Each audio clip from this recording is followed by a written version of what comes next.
Cartago, el Holocausto Romano, episodio 1.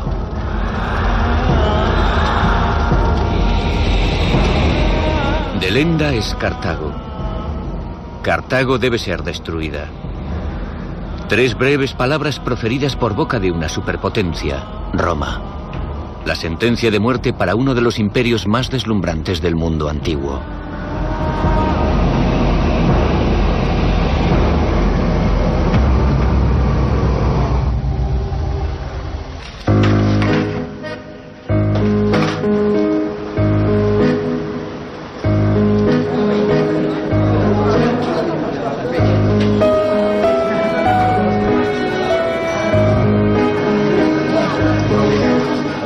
Era una bonita mañana de primavera cuando empezó el Armagedón.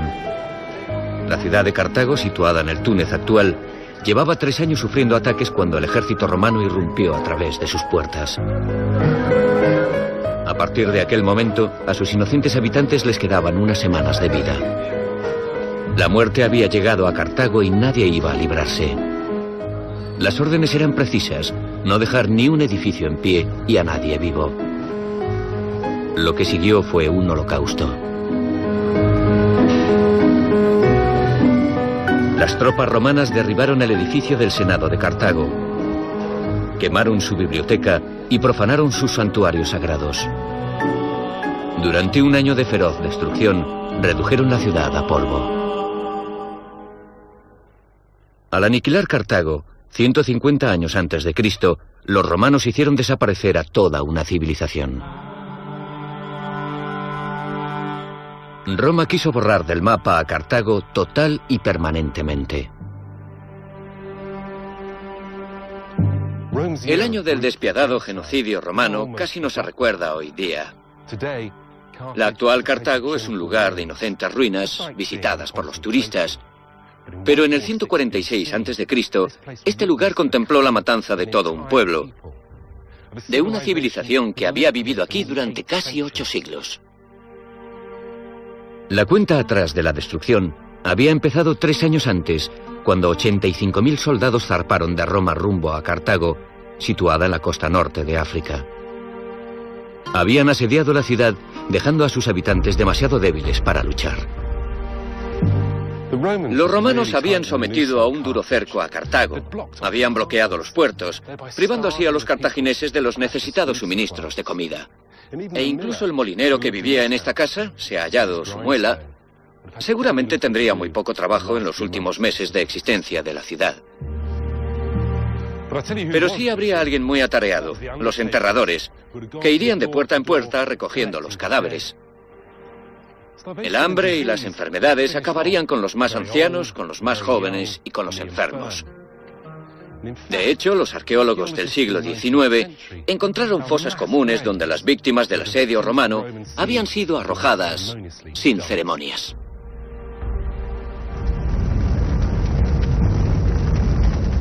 El ejército romano incendió la ciudad distrito por distrito, convirtiéndola en un infierno en llamas. Cuando los romanos prendieron fuego a estos edificios para hacer salir a sus habitantes, el calor fue tan intenso que puso estos muros al rojo. Fíjense en estas marcas de hollín en estos sillares de arenisca. Tuvo que ser un auténtico infierno. Las llamas tardaron en extinguirse 17 días. Después, los soldados romanos pasaron un año demoliendo hasta los cimientos las estructuras carbonizadas. Bajo esta plataforma hay palacios, calles, templos y tiendas, las casas de aquellas personas y sus posesiones más preciadas. Las vidas de miles de cartagineses asesinados, ahora nada más que polvo.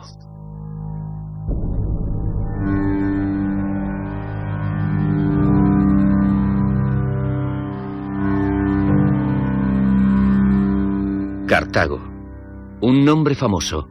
¿Pero qué sabemos de ella en realidad?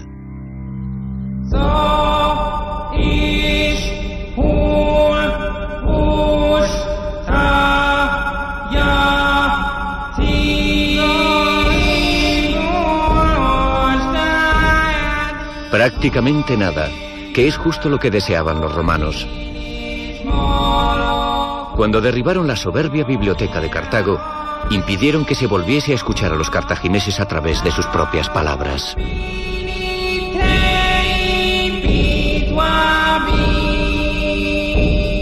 Nos legaron una historia escrita por los vencedores, que ha deformado totalmente nuestra visión del mundo antiguo.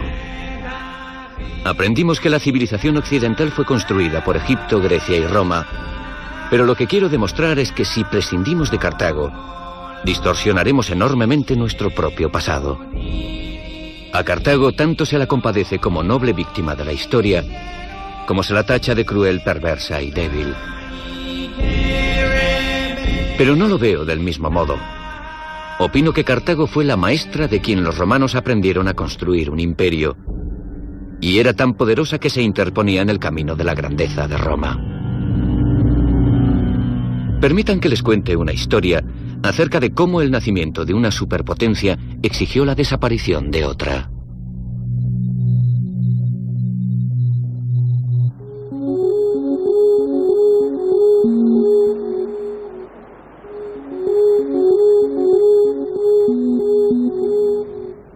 Llevo ya casi 10 años viniendo a Túnez, pero el holocausto de Cartago sigue resultándome muy aleccionador. Los romanos fueron muy eficaces, así que ahora ya no queda casi nada de la antigua Cartago. Pero si nos fijamos bien, aún se ven sus fantasmas. En los barrios periféricos del Túnez moderno, que muestran la gran extensión de la antigua ciudad, situada justo debajo y que ocupa 51 kilómetros cuadrados. En las casas blancas actuales, como los edificios de 6 plantas de la ciudad antigua, bóvedas aparte. Y en los rostros de sus habitantes de hoy. Muchos tunecinos actuales pueden tener genes de los cartagineses, descendientes de pobladores de Oriente Próximo y bereberes norteafricanos.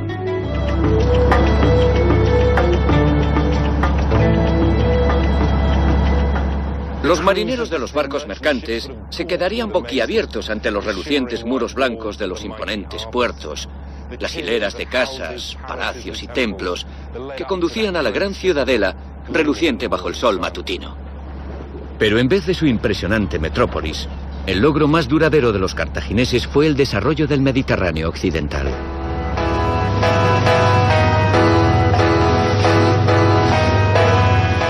Antes de que ellos entrasen en escena, muy pocas naciones sabían cómo surcar los mares, y la mayor parte de los pueblos mediterráneos vivía en comunidades aisladas. En sus ágiles barcos, los cartagineses integraron aquellas regiones distantes en un imperio que abarcaba desde España y Córcega hasta Sicilia y el norte de África. Para ellos el Mediterráneo no era un vacío entre países, sino el contorno de un continente supuesto. Su mundo estaba formado por coordenadas en una carta marina. Su vasta flota comercial de 700 buques se convirtió en cinta transportadora marítima. En sus viajes por la cuenca del Mediterráneo, establecieron ciudades en la ruta comercial desde Cagliari a Cádiz. Ciudades que eran enclaves marítimos como Palermo, con su soberbio puerto comercial.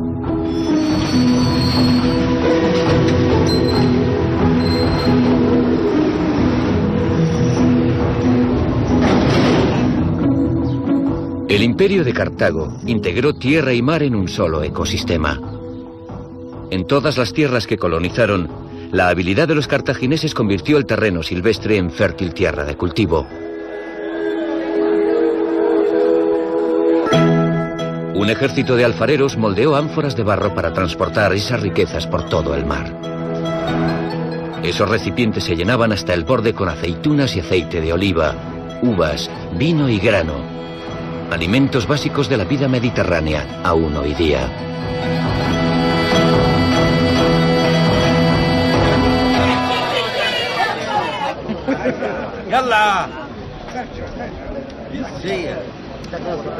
Cartago ayudó a crear una cultura transmediterránea. Siempre me sorprende cuando visito las zonas de la cuenca mediterránea la similitud y estilo de vida que existe aquí en Túnez, en Sicilia y en España.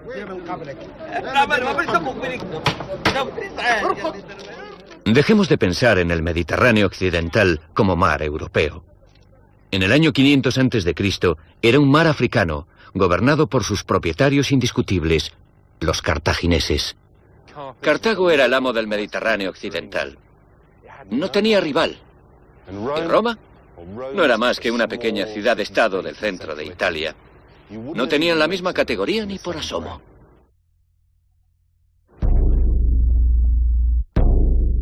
Todos conocemos la versión de Roma plasmada por Cecil B. DeMille, una ciudad de grandes monumentos de mármol de proporciones descomunales.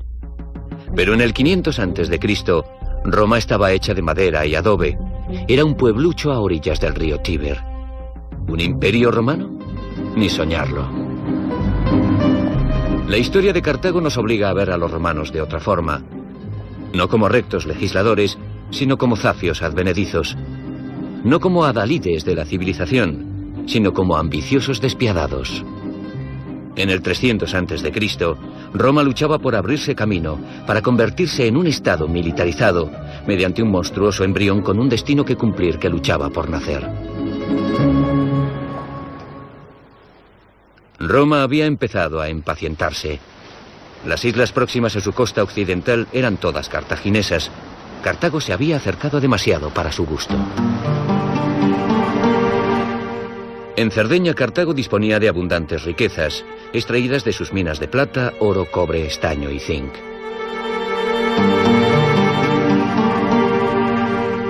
Los cartagineses deseaban poseer territorios en Cerdeña. Un territorio literalmente cuajado de metales preciosos.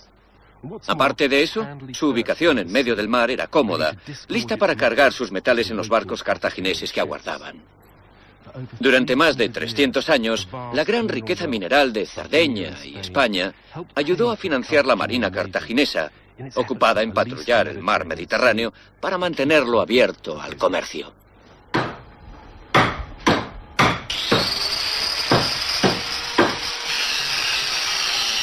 Lo que importaba era el control del mar. Aunque sus rivales se hicieron con flotas navales, los cartagineses iban muy por delante de ellos. Sus barcos podían ensamblarse en muy poco tiempo, porque se fabricaban por piezas que llevaban las instrucciones de montaje escritas en la madera. Un diseño revolucionario muy inspirado que un día contribuiría a la caída de Cartago.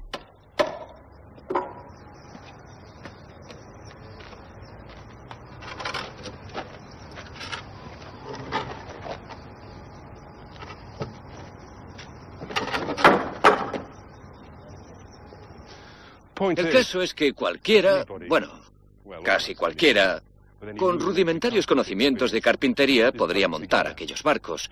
Una vez conseguido el patrón, no era necesario tener gran experiencia para montarlo. Así que 2000 años antes de Ikea, los cartagineses crearon los barcos desmontables. Y aquí lo tenemos. Un instrumento de primera para infundir terror a los enemigos. La flota cartaginesa de buques de guerra era más veloz y mejor que cualquier otra del Mediterráneo. Eran días idílicos para Cartago, pero no oyó el rumor distante, procedente de Italia, al otro lado del mar. Roma, aquella pequeña e insignificante ciudad-estado, tras una serie de guerras sangrientas, había dominado todo el centro de Italia. Roma empezaba a cobrar fuerza, pero todavía no era más que una pequeña potencia regional, nada que preocupase a los cartagineses. O eso pensaban ellos. Pero Roma se había convertido en competidora. Sus legiones avanzaban hacia el sur, apoderándose de los territorios a su paso, ciudad a ciudad, estado a estado. Mientras los cartagineses se deleitaban en sus éxitos, las miradas codiciosas comenzaron a recelar de su buena suerte.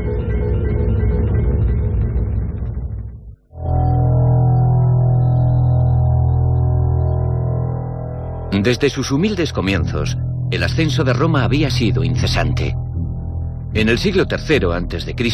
se había abierto paso por Italia con determinación, suerte y una fuerza arrolladora. No pasó mucho antes de que los rudos dominadores de la tierra se planteasen una nueva meta, el mar.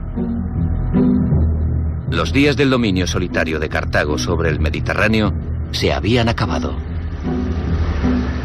En el 275 a.C., Roma había conquistado prácticamente toda Italia, y entonces empezó a codiciar las lucrativas rutas comerciales del sur que Cartago controlaba. Pero antes de poder efectuar un ataque en serio, Roma debía conquistar el mar. El bocado más suculento de Cartago era Sicilia, a casi medio camino entre Roma y el norte de África, un importante enclave para luchar por su control. El desafío inicial dio paso a la guerra diplomática. Cartago prometió mantenerse alejada de Italia si Roma lo hacía de Sicilia. Pero me da la impresión de que los cartagineses no comprendieron con quién estaban tratando. Roma estaba controlada por una nueva élite, los nuevos ricos, sobrados de dinero y faltos de escrúpulos, que anhelaban los encantos de Sicilia.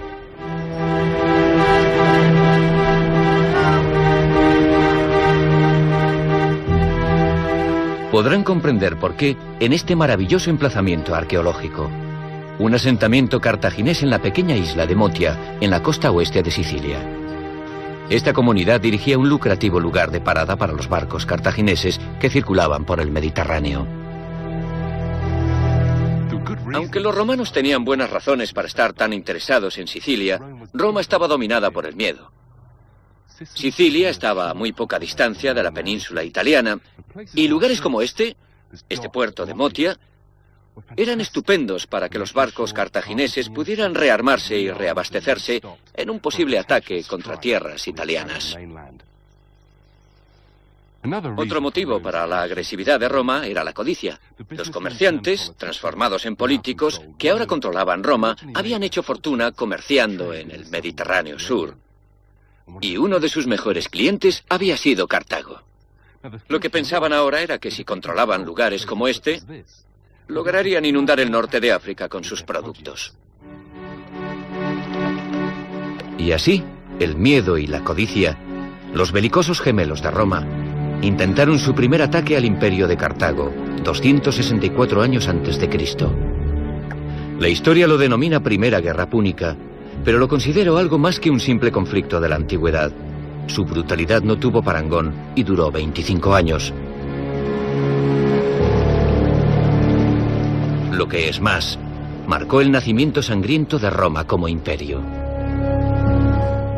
Estas son las aguas donde otrora lucharon los barcos romanos y cartagineses en una guerra que cambiaría irreversiblemente el equilibrio de poder en el Mediterráneo. La Primera Guerra Púnica supuso un verdadero punto de inflexión para el Imperio Romano.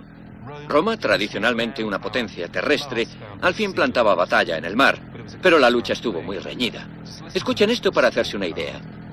Los romanos perdieron 700 barcos comparados con los 400 de los cartagineses, y las cosas les fueron de mal en peor. Un almirante romano, frustrado porque los pollos sagrados que debían darles buena suerte no querían comer, los tiró por la borda diciendo: si no tienen hambre, a lo mejor prefieren beber un poco.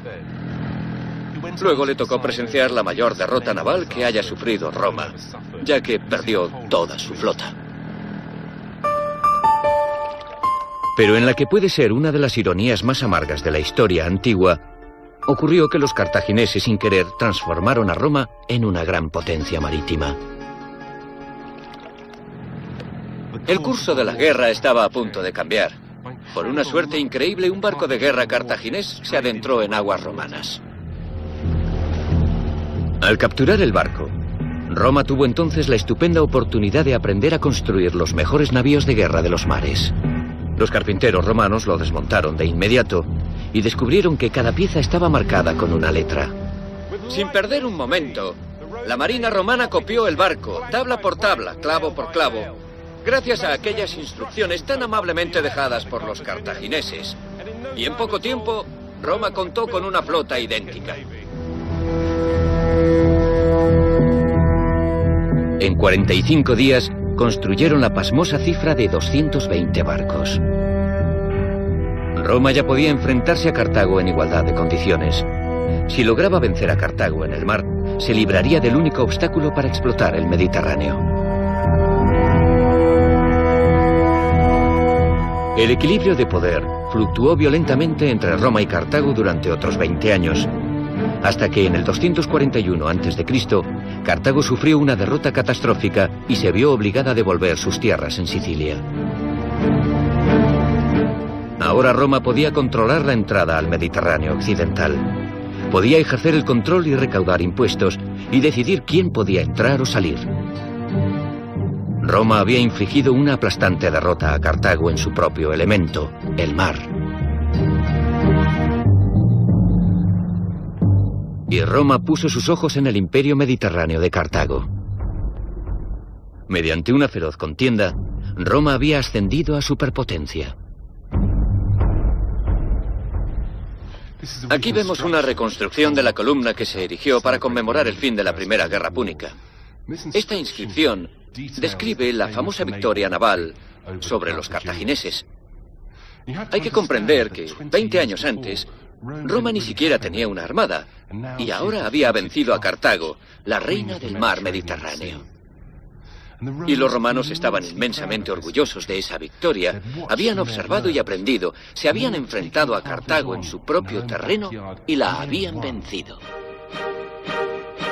¿Cómo debieron de disfrutar aquellos romanos viendo derrotada a la gran superpotencia? Obligaron a Cartago a pagar el equivalente a decenas de millones de euros en reparaciones de guerra. Para mayor humillación, la marina romana se apoderó de Cerdeña al año siguiente y exigieron otra enorme indemnización a Cartago.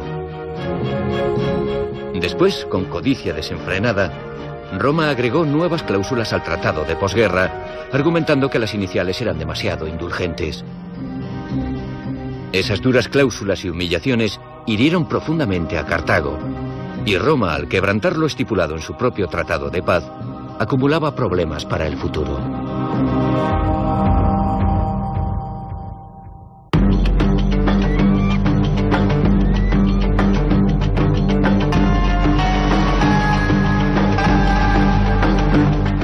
Cartago era un hervidero de resentimiento tras la derrota infligida por Roma. Habían tenido que entregar una parte de su imperio a un puñado de advenedizos que se aprovechaban de ellos mediante extorsiones y multas. Los jóvenes de Cartago deseaban la revancha, y de este ambiente de odio y humillación, la venganza fue tomando cuerpo.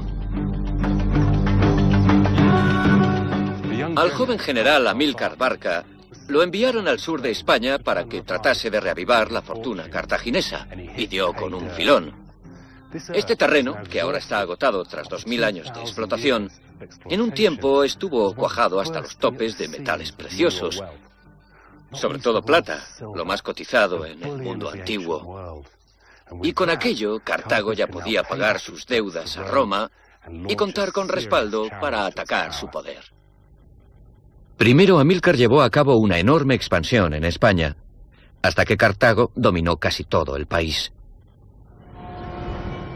Después utilizó esa nueva riqueza para reurbanizar antiguas ciudades fenicias como Cádiz, aquí en el sur, arrebatando así el centro de poder de Cartago a la vieja guardia del norte de África.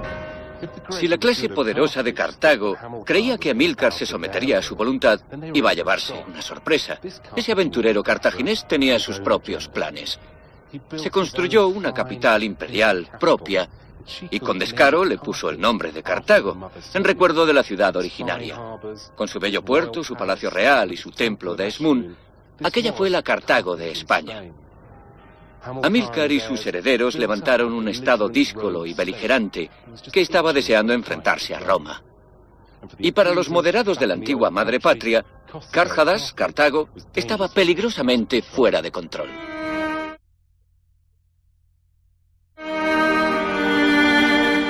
Bajo las aguas de este valle yace lo que queda de las extensas minas cartaginesas que Amílcar explotaba para reunir suficientes fondos y financiar un ataque contundente contra Roma.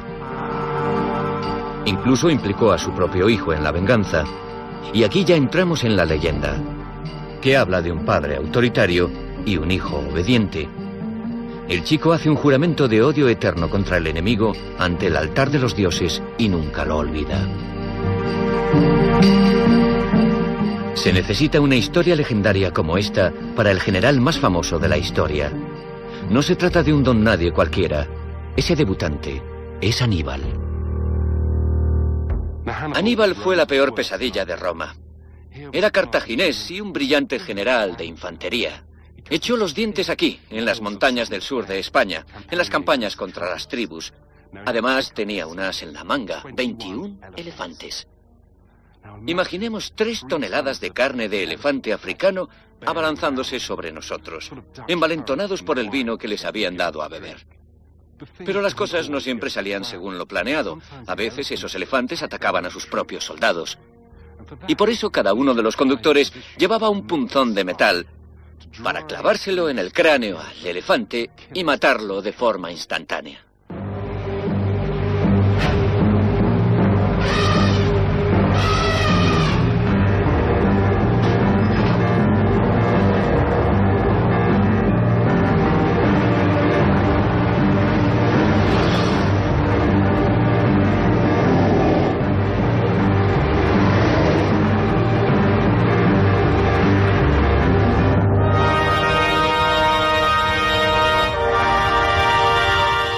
A Aníbal le encantaba hacer lo que menos esperaba su enemigo. Pero ese carácter voluble a menudo resultó peor para su propio bando que para los romanos. Solo un elefante sobrevivió al viaje épico y Aníbal tuvo que parar para reclutar más soldados debido a los muchos que había perdido.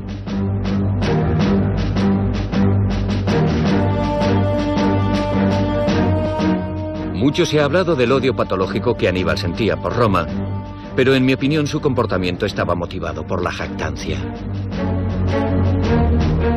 Era como si necesitara atacar a sus enemigos, como si le gustase retarlos, pero no como parte de una planificada estrategia militar.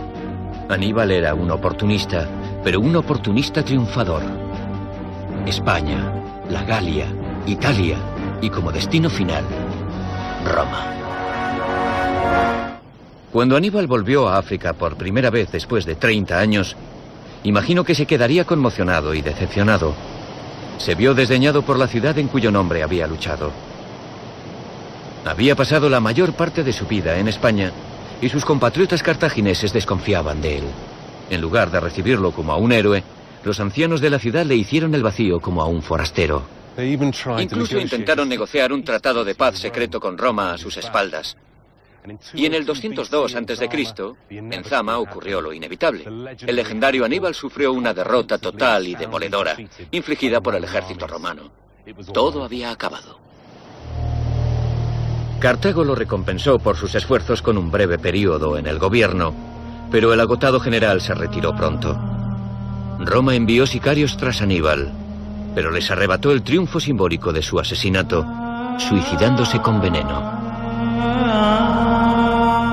Incluso después de su suicidio, continuó siendo una oscura presencia en la imaginación de los romanos, como mítico poder demoníaco al que recurrirían durante décadas cuando Roma necesitaba un enemigo. Aníbal se había burlado de Roma con el fantasma de su propia muerte, y Roma jamás perdonaría ni olvidaría. Y Cartago pagó por aquello. A los miserables despojos de su poderosa flota les prendieron fuego delante de la ciudad. Confiscaron todos sus territorios en el extranjero y se le impuso una multa que hoy equivaldría a miles de millones de euros que debía pagar a Roma en los 50 años siguientes. Cartago estaba vencida por completo.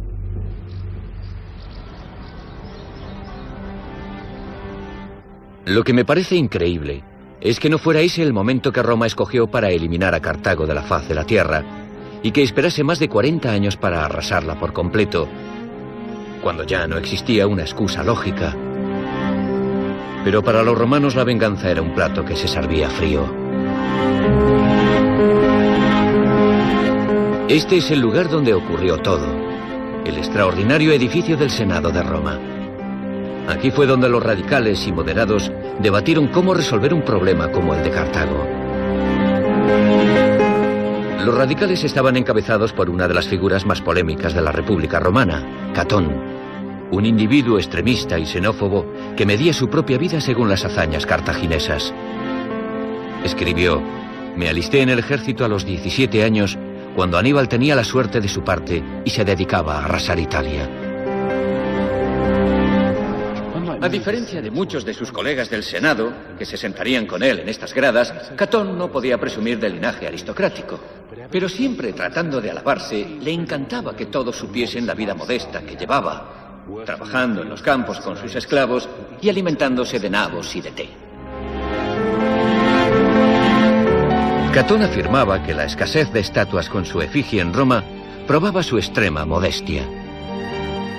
Otros lo achacaban a su repulsiva apariencia. A Catón, ese puritano aguafiestas, le encantaba clamar contra la vida lujosa de sus colegas del Senado.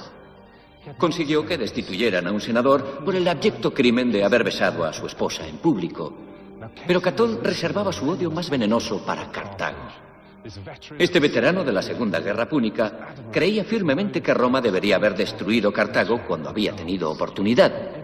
Y todos sus discursos terminaban con la frase: «Delenda est Cartago. Cartago debe ser destruida».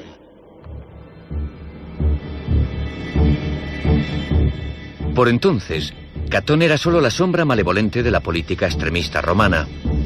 Tenía un poderoso oponente, el aristócrata Escipión, que lideraba la facción antibelicista.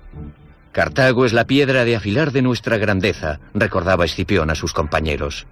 Era aquel valorado rival el que mantenía a Roma en forma. Y Roma, decía él, caería en la codicia y la autocomplacencia si se convirtiese en una única superpotencia. Así que el moderado Escipión agradecía una Cartago fuerte que salvase a Roma de sí misma.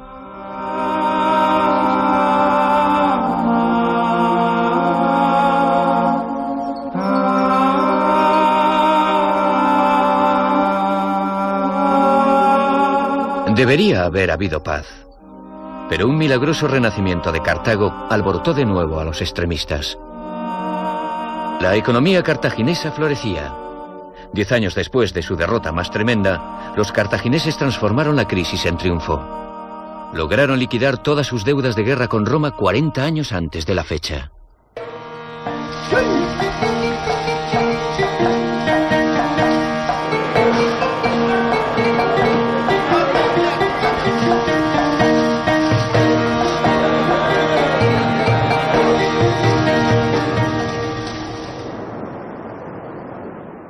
En el 153 a.C., un Catón de 81 años visitó Cartago como parte de una delegación y observó horrorizado lo rica que era de nuevo la ciudad. Incluso sospechó que los cartagineses estaban quebrantando los tratados de limitación de armamento establecidos 50 años antes. Desde luego no era ese el efecto deseado de todos aquellos tratados punitivos. Imagínense la tremenda decepción de aquel hombre. Cartago se negaba a morir. Y para Catón, aquel peligroso rival, debía ser eliminado de una vez por todas. Ignorando al Senado, Catón montó una farsa para el pueblo con un encanto nauseabundo a más no poder. Estrechó manos, organizó juegos públicos, avivó la codicia de Roma por la riqueza de Cartago y manipuló el miedo que los romanos siempre habían sentido desde que Aníbal había zarandeado a la poderosa república. Catón remataba todos sus discursos con la malévola frase: «Delenda es Cartago. Cartago debe ser destruida». Catón ofreció su mejor actuación aquí, en el Senado. Cuando se abrió la toga, dejó caer unos higos maduros. «¿De dónde creéis que proceden?», dijo. «De la vivaz y muy próspera Cartago, a solo 3 días en barco de aquí». El debate estaba ganado. Catón había conseguido triunfar sobre el enemigo al que había odiado toda su vida. A partir de aquel momento, Cartago vivía de prestado. Catón ahora buscaba la excusa que necesitaba para justificar su destrucción. Pero Cartago captó el cambio de aires de Roma. Todavía no se había acabado todo. En esta pequeña isla de Cartago, el arqueólogo británico Henry Hurst ha hecho un descubrimiento maravilloso. Esto era un complejo naval secreto para 180 navíos de guerra cartagineses. Esta rampa que vemos aquí y muchas otras que hay alrededor de toda la isla llegaban justo hasta la orilla del mar. Y los barcos que necesitaban rearmarse y reabastecerse eran conducidos hasta el centro de la isla. Pero ¿cuándo construyeron esta maravilla de la ingeniería naval? La cerámica que los arqueólogos encontraron en este lugar y bajo la propia estructura está datada al final de la Segunda Guerra Púnica, cuando Cartago había prometido solemnemente que mantendría solo una flota de 10 barcos de guerra. Así que alguien estaba quebrantando las reglas.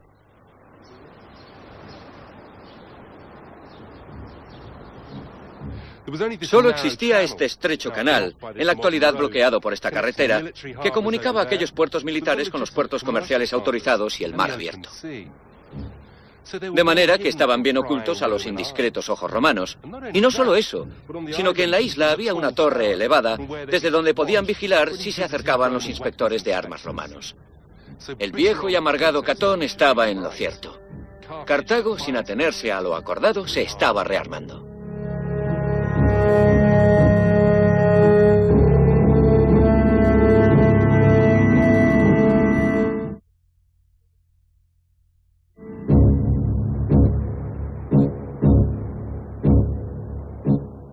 Dos años después de la visita de Catón, en el 151 a.C., un joven líder fogoso llegó al poder en Cartago. Su nombre era Asdrúbal. Poco después, Asdrúbal estaba luchando para defender a Cartago de las incursiones de un reino vecino. Pero al hacerlo quebrantó precipitadamente los términos del Tratado de Paz con Roma. Los romanos ya tenían la excusa que necesitaban para entrar en guerra con Cartago. Roma situó a un nutrido ejército de 85.000 hombres a distancia de ataque y emitió un ultimátum: que Cartago se desarmase totalmente. Asdrúbal lo acató. Entonces los romanos plantearon una nueva exigencia abusiva: que los cartagineses abandonaran su capital y se alejaran del Mediterráneo para siempre. Enfrentada a la extinción, Cartago no tuvo más remedio que plantar cara y luchar. Lo último que hizo Catón antes de morir fue asegurarse de que el hombre responsable de la destrucción de Cartago fuese otro miembro de la dinastía de los Escipiones. Escipión sabía qué hacer exactamente. Estranguló a Cartago con un asedio. En venganza, Asdrúbal ordenó que arrancasen con ganchos de metal los ojos, lenguas y genitales a los prisioneros romanos sobre las murallas de la ciudad. Después los desollaron y lanzaron sus cuerpos aún con vida a los romanos que asediaban la ciudad. Había llegado el momento de que los romanos actuasen.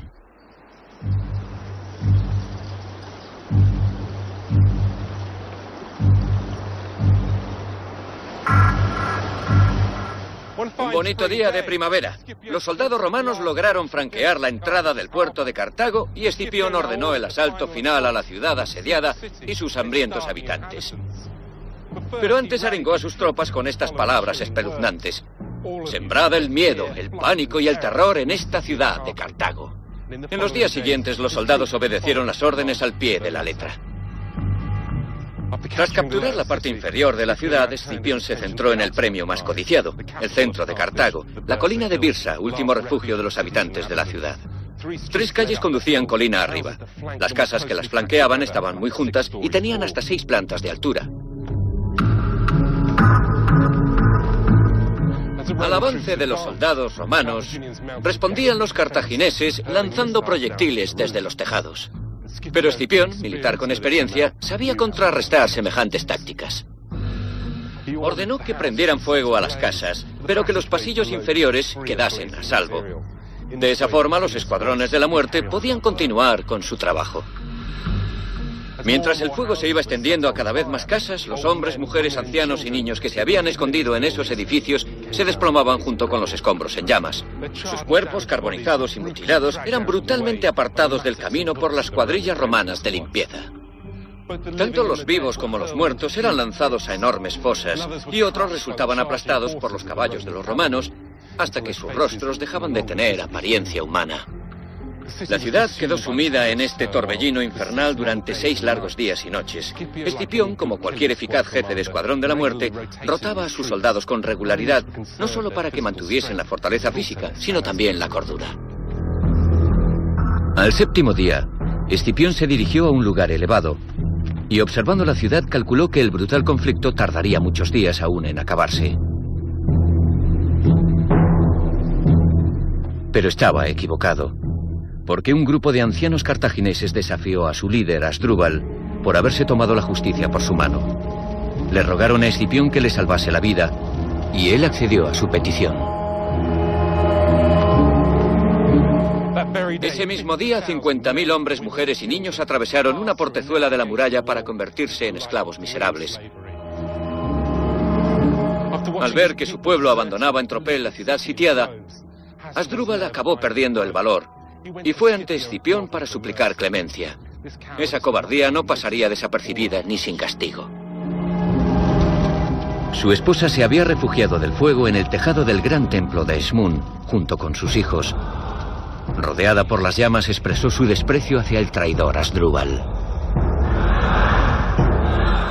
Mirando a su amedrentado marido, profirió una dura reprimenda. Malvado, traidor, el más afeminado de los hombres. Este fuego nos matará a mí y a mis hijos. ¿Pero qué será de ti, gran comandante de Cartago? ¿Qué castigo te infligirá el hombre a cuyos pies estás postrado? ¿Qué triunfo romano honrarías? Tras estas palabras mató a sus hijos y los lanzó a las llamas, y luego saltó tras ellos. Cartago estaba muerta. Después de este espeluznante episodio criminal, las ruinas carbonizadas de Cartago se desmantelaron por completo. Miles de soldados romanos pasaron un año entero cumpliendo al pie de la letra las palabras de Catón. En el mundo moderno, Hiroshima y Nagasaki quedaron destruidas en una mañana con solo pulsar un botón.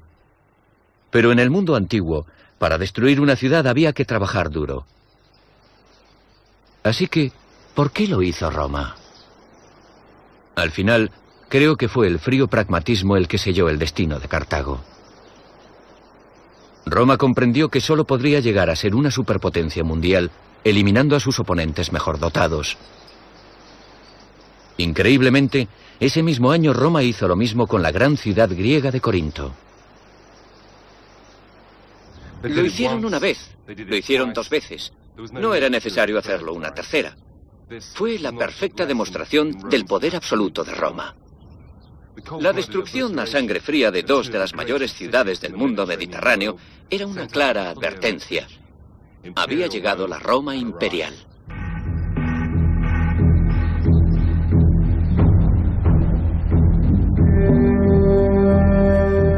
Las cosas jamás volverían a ser iguales en el mundo mediterráneo. Ahora todo se haría siguiendo un gran proyecto imperial, y el Mediterráneo se convertiría en el supermercado de Roma. Cuando se enfrentaron por primera vez, Cartago era la reina del Mediterráneo. Pero 100 años después, Roma lo denominaba como Mare Nostrum, nuestro mar.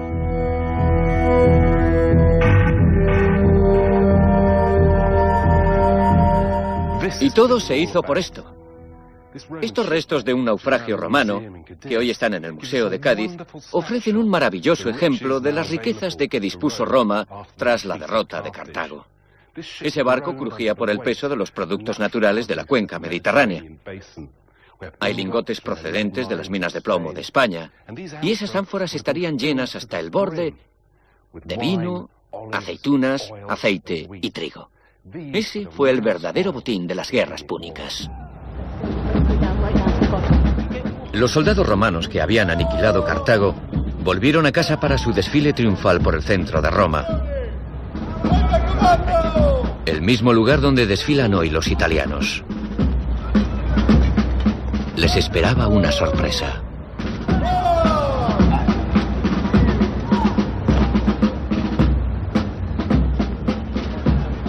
Los cartagineses no fueron los únicos que se encontraron en el bando perdedor de las guerras púnicas. ¿Qué obtuvieron los campesinos que constituían la columna vertebral del victorioso ejército romano de los 20 años de agotador conflicto militar?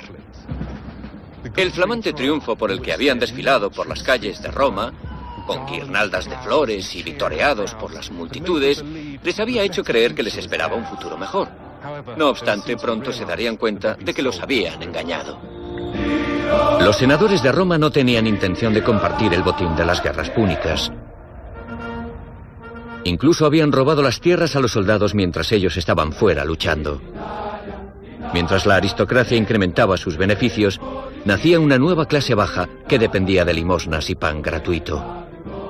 La propia tierra de los veteranos se utilizaba para cultivar el trigo que los alimentaba, grandes porciones de carbohidratos para mantenerlos dominados.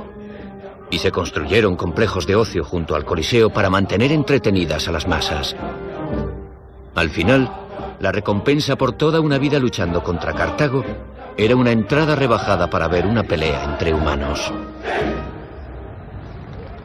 El pan y circo resultó bastante decepcionante para las masas.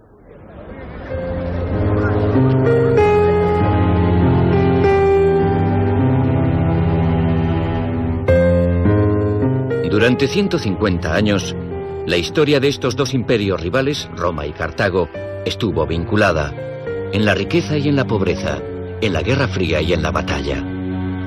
Para Roma el enfrentamiento con Cartago había sido un aprendizaje a sangre y fuego. Cartago llevó al límite a Roma cuando el enfrentamiento dio paso a la guerra y esta al Armagedón. Sin Cartago, Roma nunca se habría convertido en una superpotencia. Pero todavía no se había acabado todo. Derrotada, Cartago le sería más útil a Roma que nunca.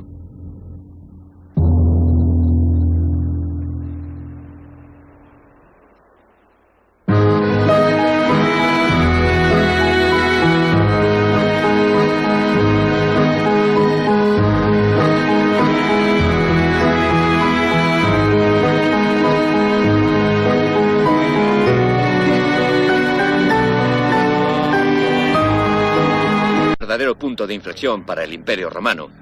Roma, tradicionalmente una potencia terrestre, al fin plantaba batalla en el mar, pero la lucha estuvo muy reñida. Escuchen esto para hacerse una idea. Los romanos perdieron 700 barcos comparados con los 400 de los cartagineses, y las cosas les fueron de mal en peor. Un almirante romano, frustrado porque los pollos sagrados que debían darles buena suerte no querían comer, los tiró por la borda diciendo: si no tienen hambre, a lo mejor prefieren beber un poco. Luego le tocó presenciar la mayor derrota naval que haya sufrido Roma, ya que perdió toda su flota. Pero en la que puede ser una de las ironías más amargas de la historia antigua, ocurrió que los cartagineses sin querer transformaron a Roma en una gran potencia marítima. El curso de la guerra estaba a punto de cambiar. Por una suerte increíble, un barco de guerra cartaginés se adentró en aguas romanas. Al capturar el barco, Roma tuvo entonces la estupenda oportunidad de aprender a construir los mejores navíos de guerra de los mares. Los carpinteros romanos lo desmontaron de inmediato y descubrieron que cada pieza estaba marcada con una letra. Sin perder un momento, la marina romana copió el barco, tabla por tabla, clavo por clavo, gracias a aquellas instrucciones tan amablemente dejadas por los cartagineses. Y en poco tiempo, Roma contó con una flota idéntica.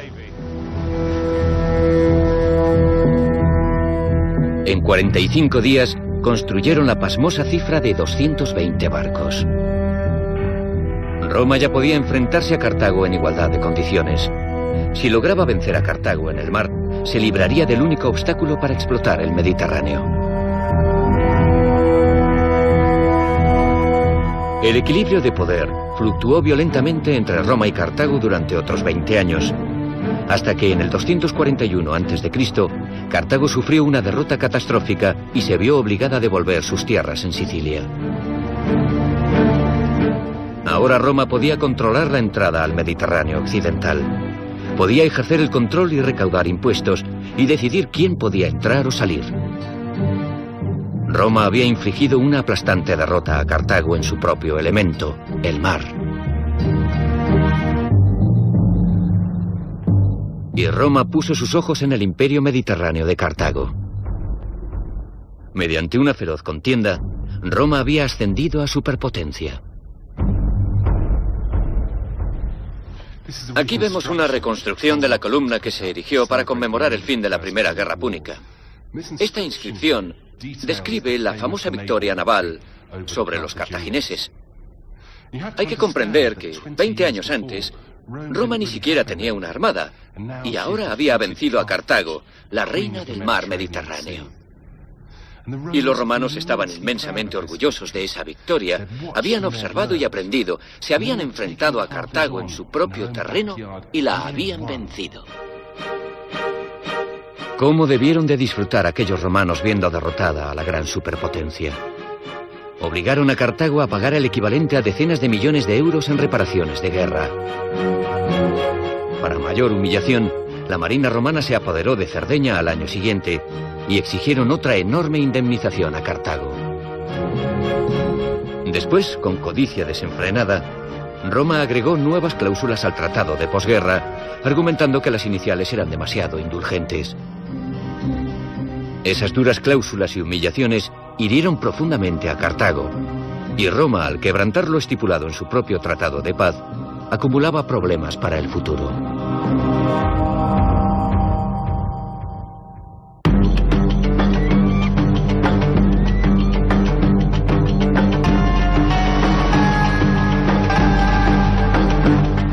Cartago era un hervidero de resentimiento tras la derrota infligida por Roma. Habían tenido que entregar una parte de su imperio a un puñado de advenedizos que se aprovechaban de ellos mediante extorsiones y multas. Los jóvenes de Cartago deseaban la revancha, y de este ambiente de odio y humillación, la venganza fue tomando cuerpo. Al joven general Amílcar Barca lo enviaron al sur de España para que tratase de reavivar la fortuna cartaginesa, y dio con un filón. Este terreno, que ahora está agotado tras 2000 años de explotación, en un tiempo estuvo cuajado hasta los topes de metales preciosos, sobre todo plata, lo más cotizado en el mundo antiguo. Y con aquello, Cartago ya podía pagar sus deudas a Roma y contar con respaldo para atacar su poder. Primero, Amílcar llevó a cabo una enorme expansión en España, hasta que Cartago dominó casi todo el país. Después utilizó esa nueva riqueza para reurbanizar antiguas ciudades fenicias como Cádiz, aquí en el sur, arrebatando así el centro de poder de Cartago a la vieja guardia del norte de África. Si la clase poderosa de Cartago creía que Amílcar se sometería a su voluntad, iba a llevarse una sorpresa. Ese aventurero cartaginés tenía sus propios planes. Se construyó una capital imperial propia y con descaro le puso el nombre de Cartago, en recuerdo de la ciudad originaria. Con su bello puerto, su palacio real y su templo de Esmun, aquella fue la Cartago de España. Amílcar y sus herederos levantaron un estado díscolo y beligerante que estaba deseando enfrentarse a Roma. Y para los moderados de la antigua madre patria, Cárjadas, Cartago, estaba peligrosamente fuera de control.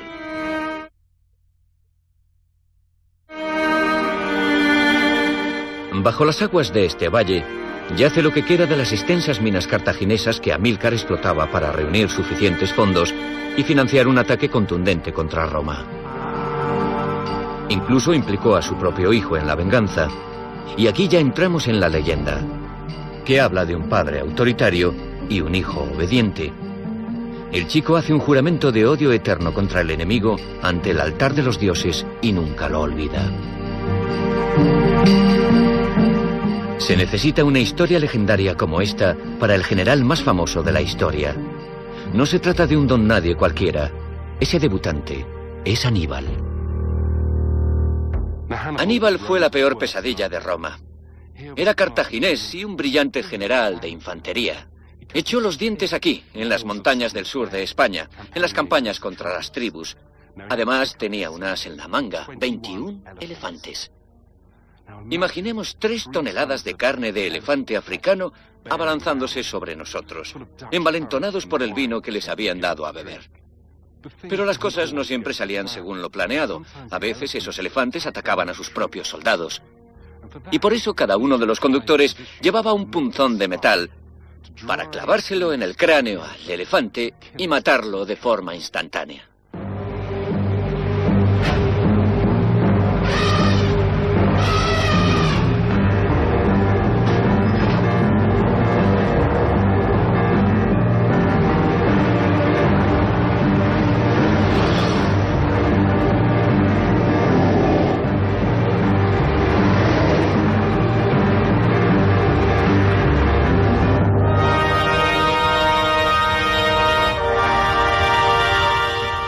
Aníbal le encantaba hacer lo que menos esperaba su enemigo. Pero ese carácter voluble a menudo resultó peor para su propio bando que para los romanos. Solo un elefante sobrevivió al viaje épico y Aníbal tuvo que parar para reclutar más soldados debido a los muchos que había perdido.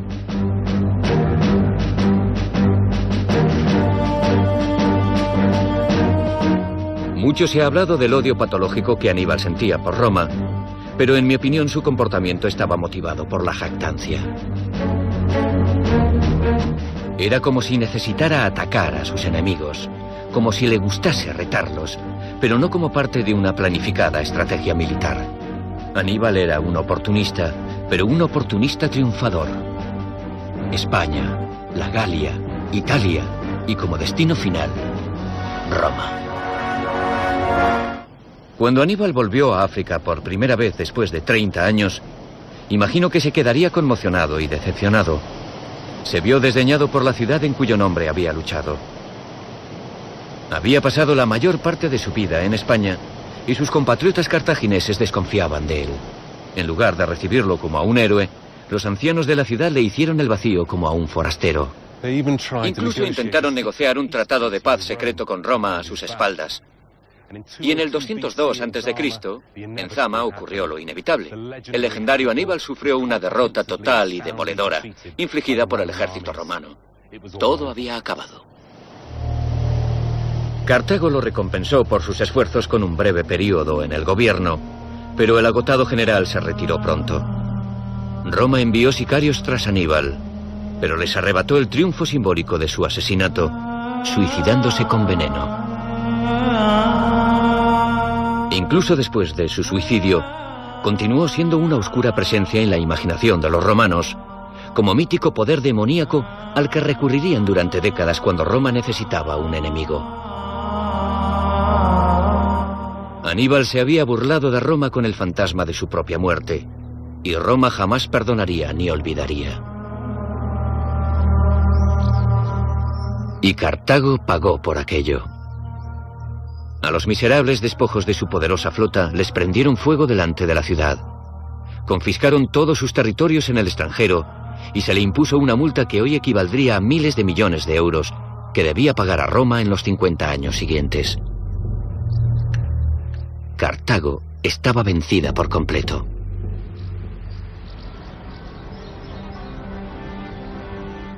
Lo que me parece increíble es que no fuera ese el momento que Roma escogió para eliminar a Cartago de la faz de la tierra y que esperase más de 40 años para arrasarla por completo, cuando ya no existía una excusa lógica.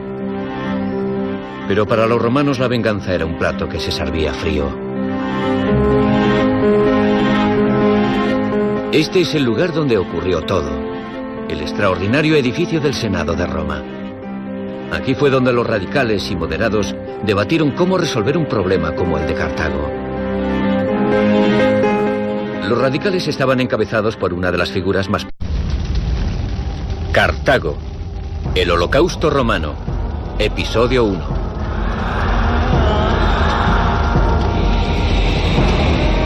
Delenda es Cartago. Cartago debe ser destruida.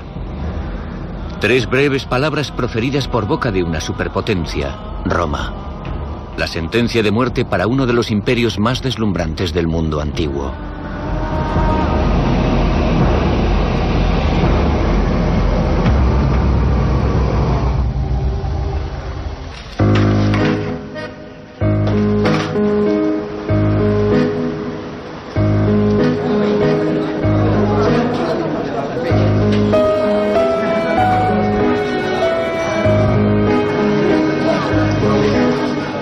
Era una bonita mañana de primavera cuando empezó el Armagedón.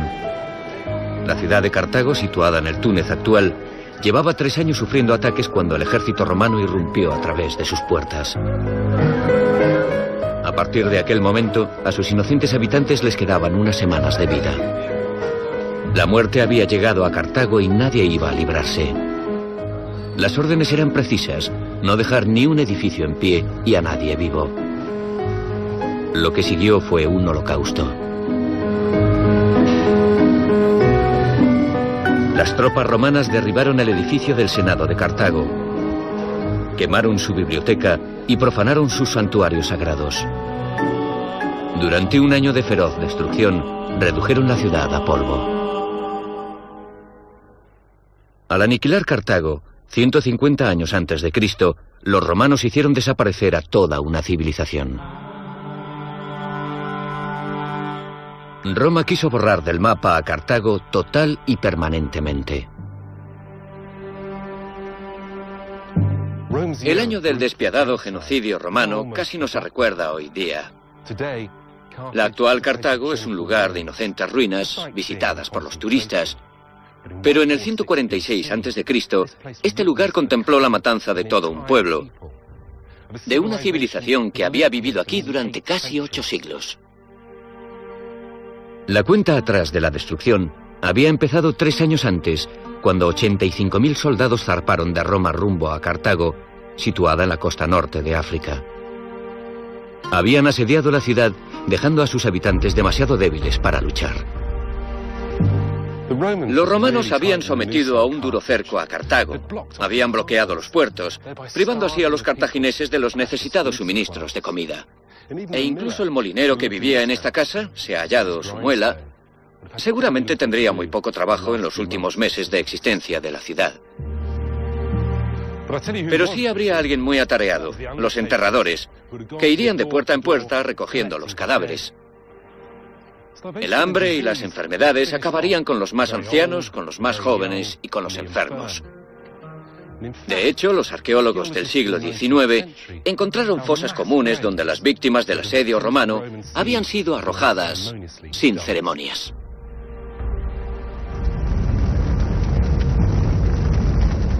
El ejército romano incendió la ciudad distrito por distrito, convirtiéndola en un infierno en llamas. Cuando los romanos prendieron fuego a estos edificios para hacer salir a sus habitantes, el calor fue tan intenso que puso estos muros al rojo. Fíjense en estas marcas de hollín en estos sillares de arenisca. Tuvo que ser un auténtico infierno. Las llamas tardaron en extinguirse 17 días. Después los soldados romanos pasaron un año demoliendo hasta los cimientos las estructuras carbonizadas. Bajo esta plataforma hay palacios, calles, templos y tiendas. Las casas de aquellas personas y sus posesiones más preciadas. Las vidas de miles de cartagineses asesinados, ahora nada más que polvo.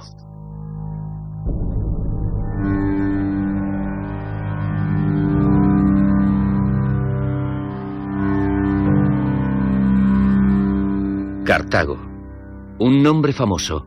¿Pero qué sabemos de ella en realidad?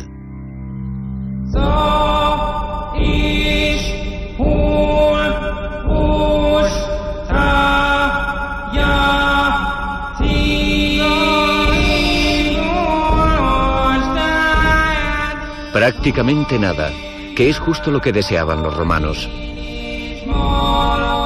Cuando derribaron la soberbia biblioteca de Cartago, impidieron que se volviese a escuchar a los cartagineses a través de sus propias palabras.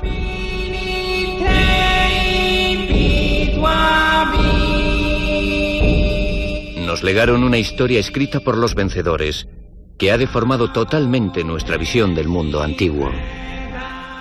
Aprendimos que la civilización occidental fue construida por Egipto, Grecia y Roma, pero lo que quiero demostrar es que si prescindimos de Cartago, distorsionaremos enormemente nuestro propio pasado. A Cartago tanto se la compadece como noble víctima de la historia, como se la tacha de cruel, perversa y débil. Pero no lo veo del mismo modo.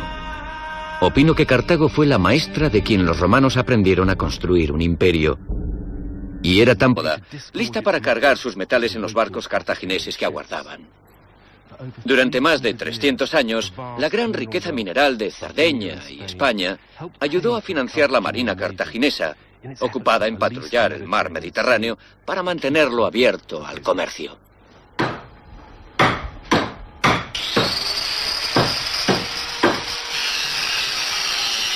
Lo que importaba era el control del mar. Aunque sus rivales se hicieron con flotas navales, los cartagineses iban muy por delante de ellos. Sus barcos podían ensamblarse en muy poco tiempo, porque se fabricaban por piezas que llevaban las instrucciones de montaje escritas en la madera. Un diseño revolucionario muy inspirado que un día contribuiría a la caída de Cartago.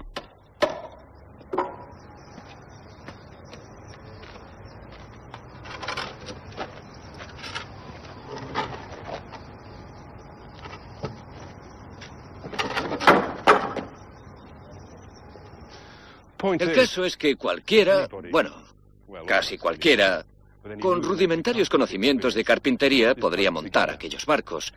Una vez conseguido el patrón, no era necesario tener gran experiencia para montarlo. Así que 2000 años antes de IKEA, los cartagineses crearon los barcos desmontables. Y aquí lo tenemos. Un instrumento de primera para infundir terror a los enemigos. La flota cartaginesa de buques de guerra era más veloz y mejor que cualquier otra del Mediterráneo. Eran días idílicos para Cartago, pero no oyó el rumor distante, procedente de Italia, al otro lado del mar. Roma, aquella pequeña e insignificante ciudad-estado, tras una serie de guerras sangrientas, había dominado todo el centro de Italia. Roma empezaba a cobrar fuerza, pero todavía no era más que una pequeña potencia regional, nada que preocupase a los cartagineses. O eso pensaban ellos.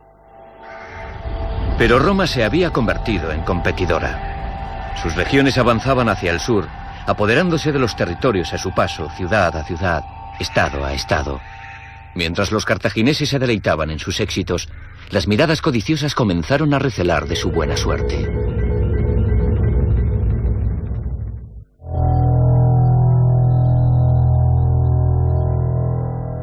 Desde sus humildes comienzos, el ascenso de Roma había sido incesante. En el siglo III a.C. se había abierto paso por Italia con determinación, suerte y una fuerza arrolladora. No pasó mucho antes de que los rudos dominadores de la tierra se planteasen una nueva meta, el mar. Los días del dominio solitario de Cartago sobre el Mediterráneo se habían acabado. En el 275 a.C., Roma había conquistado prácticamente toda Italia, y entonces empezó a codiciar las lucrativas rutas comerciales del sur que Cartago controlaba. Pero antes de poder efectuar un ataque en serio, Roma debía conquistar el mar. El bocado más suculento de Cartago era Sicilia, a casi medio camino entre Roma y el norte de África, un importante enclave para luchar por su control. El desafío inicial dio paso a la guerra diplomática. Cartago prometió mantenerse alejada de Italia si Roma lo hacía de Sicilia. Pero me da la impresión de que los cartagineses no comprendieron con quién estaban tratando. Roma estaba controlada por una nueva élite, los nuevos ricos, sobrados de dinero y faltos de escrúpulos que anhelaban los encantos de Sicilia.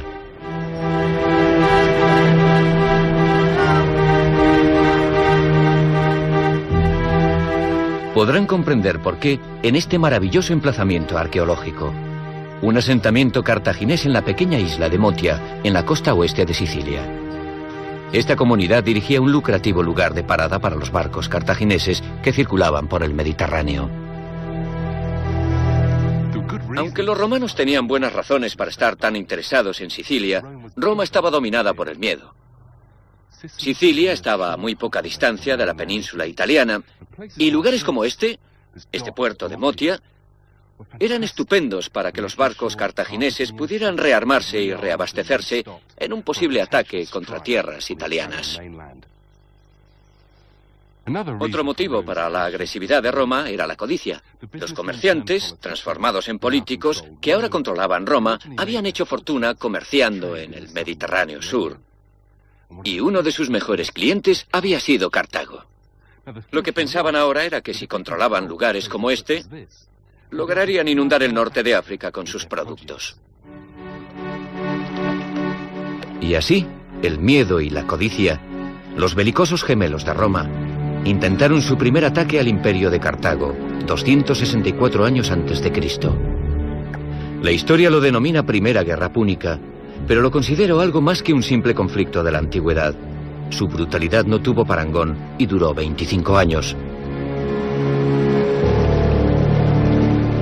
Lo que es más, marcó el nacimiento sangriento de Roma como imperio.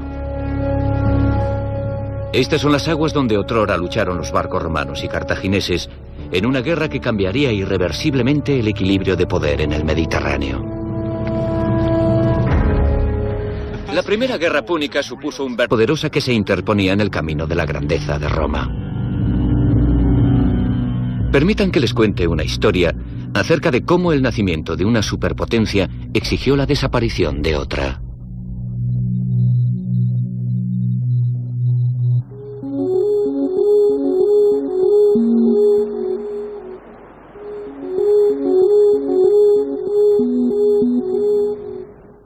Llevo ya casi 10 años viniendo a Túnez, pero el holocausto de Cartago sigue resultándome muy aleccionador. Los romanos fueron muy eficaces, así que ahora ya no queda casi nada de la antigua Cartago. Pero si nos fijamos bien, aún se ven sus fantasmas. En los barrios periféricos del Túnez moderno, que muestran la gran extensión de la antigua ciudad, situada justo debajo y que ocupa 51 kilómetros cuadrados. En las casas blancas actuales, como los edificios de 6 plantas de la ciudad antigua, bóvedas aparte. Y en los rostros de sus habitantes de hoy. Muchos tunecinos actuales pueden tener genes de los cartagineses, descendientes de pobladores de Oriente Próximo y bereberes norteafricanos.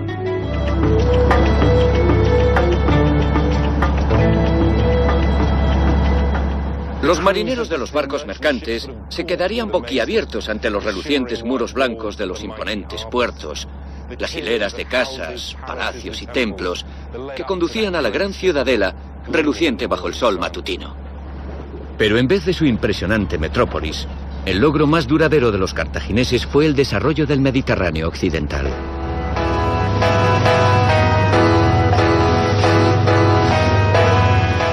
Antes de que ellos entrasen en escena, muy pocas naciones sabían cómo surcar los mares, y la mayor parte de los pueblos mediterráneos vivía en comunidades aisladas.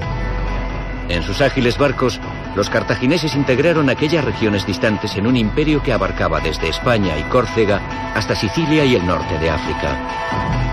Para ellos el Mediterráneo no era un vacío entre países, sino el contorno de un continente supuesto. Su mundo estaba formado por coordenadas en una carta marina. Su vasta flota comercial de 700 buques se convirtió en cinta transportadora marítima.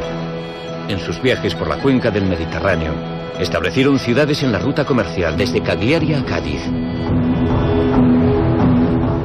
Ciudades que eran enclaves marítimos como Palermo, con su soberbio puerto comercial.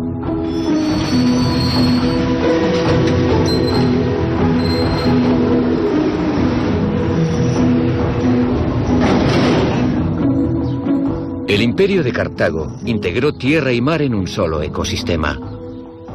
En todas las tierras que colonizaron, la habilidad de los cartagineses convirtió el terreno silvestre en fértil tierra de cultivo. Un ejército de alfareros moldeó ánforas de barro para transportar esas riquezas por todo el mar. Esos recipientes se llenaban hasta el borde con aceitunas y aceite de oliva, uvas, vino y grano. Alimentos básicos de la vida mediterránea, aún hoy día.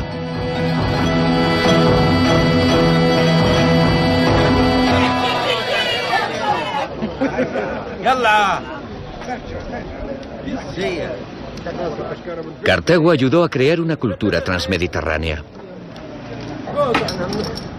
Siempre me sorprende cuando visito las zonas de la cuenca mediterránea la similitud y estilo de vida que existe aquí en Túnez, en Sicilia y en España.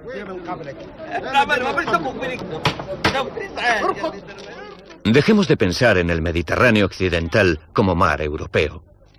En el año 500 a.C. era un mar africano, gobernado por sus propietarios indiscutibles, los cartagineses. Cartago era el amo del Mediterráneo occidental. No tenía rival. ¿Y Roma? No era más que una pequeña ciudad-estado del centro de Italia. No tenían la misma categoría ni por asomo.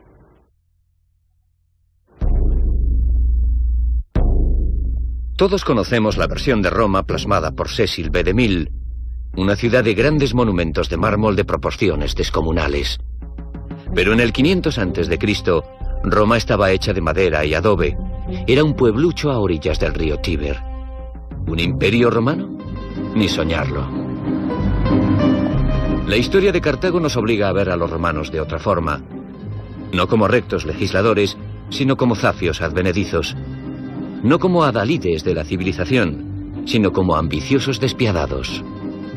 En el 300 a.C., Roma luchaba por abrirse camino, para convertirse en un estado militarizado, mediante un monstruoso embrión con un destino que cumplir que luchaba por nacer. Roma había empezado a impacientarse. Las islas próximas a su costa occidental eran todas cartaginesas. Cartago se había acercado demasiado para su gusto. En Cerdeña, Cartago disponía de abundantes riquezas, extraídas de sus minas de plata, oro, cobre, estaño y zinc.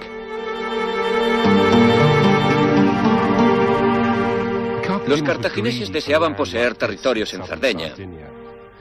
Un territorio literalmente cuajado de metales preciosos. Aparte de eso, su ubicación en medio del mar era cómoda. Tomando cuerpo. Al joven general Amílcar Barca lo enviaron al sur de España para que tratase de reavivar la fortuna cartaginesa, y dio con un filón. Este terreno, que ahora está agotado tras 2000 años de explotación, en un tiempo estuvo cuajado hasta los topes de metales preciosos, sobre todo plata, lo más cotizado en el mundo antiguo. Y con aquello, Cartago ya podía pagar sus deudas a Roma y contar con respaldo para atacar su poder. Primero, Amílcar llevó a cabo una enorme expansión en España, hasta que Cartago dominó casi todo el país. Después utilizó esa nueva riqueza para reurbanizar antiguas ciudades fenicias como Cádiz, aquí en el sur, arrebatando así el centro de poder de Cartago a la vieja guardia del norte de África. Si la clase poderosa de Cartago creía que Amílcar se sometería a su voluntad, iba a llevarse una sorpresa. Ese aventurero cartaginés tenía sus propios planes. Se construyó una capital imperial propia y con descaro le puso el nombre de Cartago, en recuerdo de la ciudad originaria. Con su bello puerto, su palacio real y su templo de Esmun, aquella fue la Cartago de España. Amílcar y sus herederos levantaron un estado díscolo y beligerante que estaba deseando enfrentarse a Roma. Y para los moderados de la antigua madre patria, Cárjadas, Cartago, estaba peligrosamente fuera de control.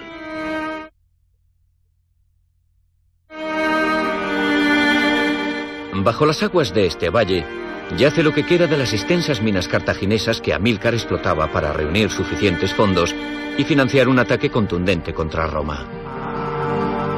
Incluso implicó a su propio hijo en la venganza. Y aquí ya entramos en la leyenda, que habla de un padre autoritario y un hijo obediente. El chico hace un juramento de odio eterno contra el enemigo ante el altar de los dioses y nunca lo olvida. Se necesita una historia legendaria como esta para el general más famoso de la historia. No se trata de un don nadie cualquiera. Ese debutante es Aníbal.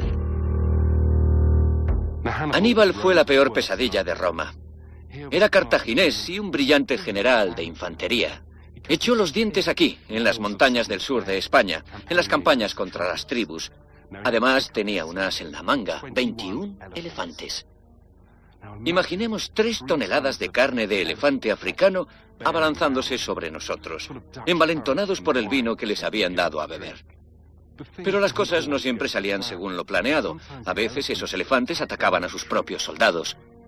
Y por eso cada uno de los conductores llevaba un punzón de metal para clavárselo en el cráneo al elefante y matarlo de forma instantánea.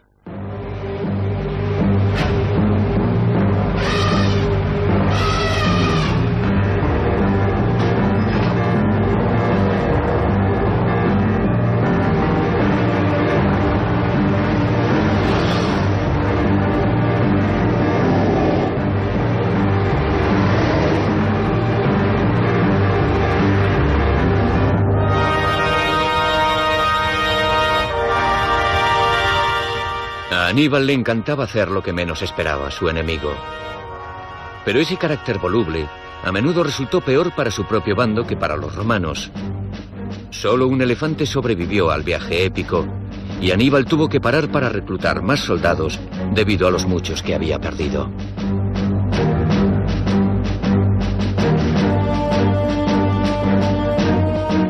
Mucho se ha hablado del odio patológico que Aníbal sentía por Roma, pero en mi opinión su comportamiento estaba motivado por la jactancia. Era como si necesitara atacar a sus enemigos, como si le gustase retarlos, pero no como parte de una planificada estrategia militar. Aníbal era un oportunista, pero un oportunista triunfador.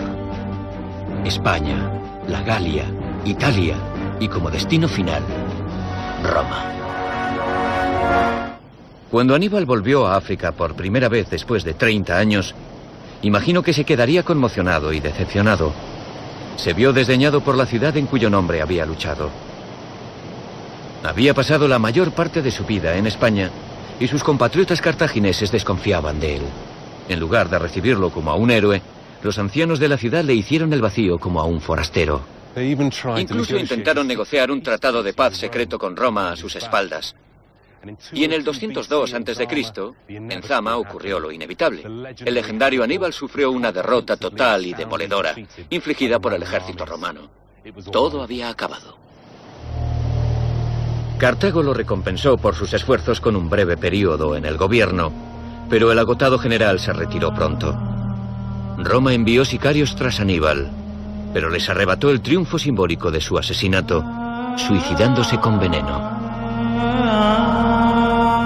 Incluso después de su suicidio, continuó siendo una oscura presencia en la imaginación de los romanos, como mítico poder demoníaco al que recurrirían durante décadas cuando Roma necesitaba un enemigo. Aníbal se había burlado de Roma con el fantasma de su propia muerte, y Roma jamás perdonaría ni olvidaría. Y Cartago pagó por aquello. A los miserables despojos de su poderosa flota les prendieron fuego delante de la ciudad. Confiscaron todos sus territorios en el extranjero y se le impuso una multa que hoy equivaldría a miles de millones de euros que debía pagar a Roma en los 50 años siguientes. Cartago estaba vencida por completo.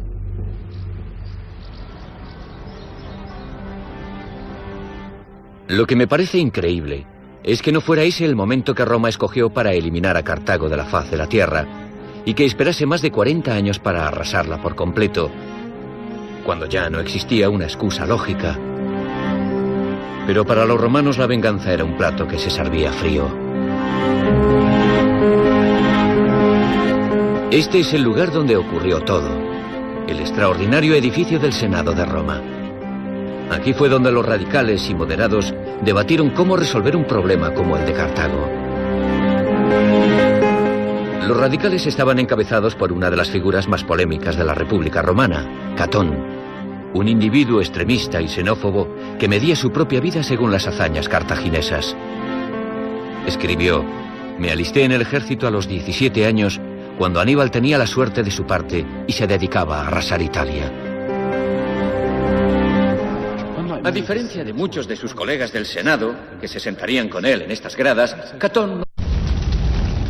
Cartago, el Holocausto Romano, episodio 1.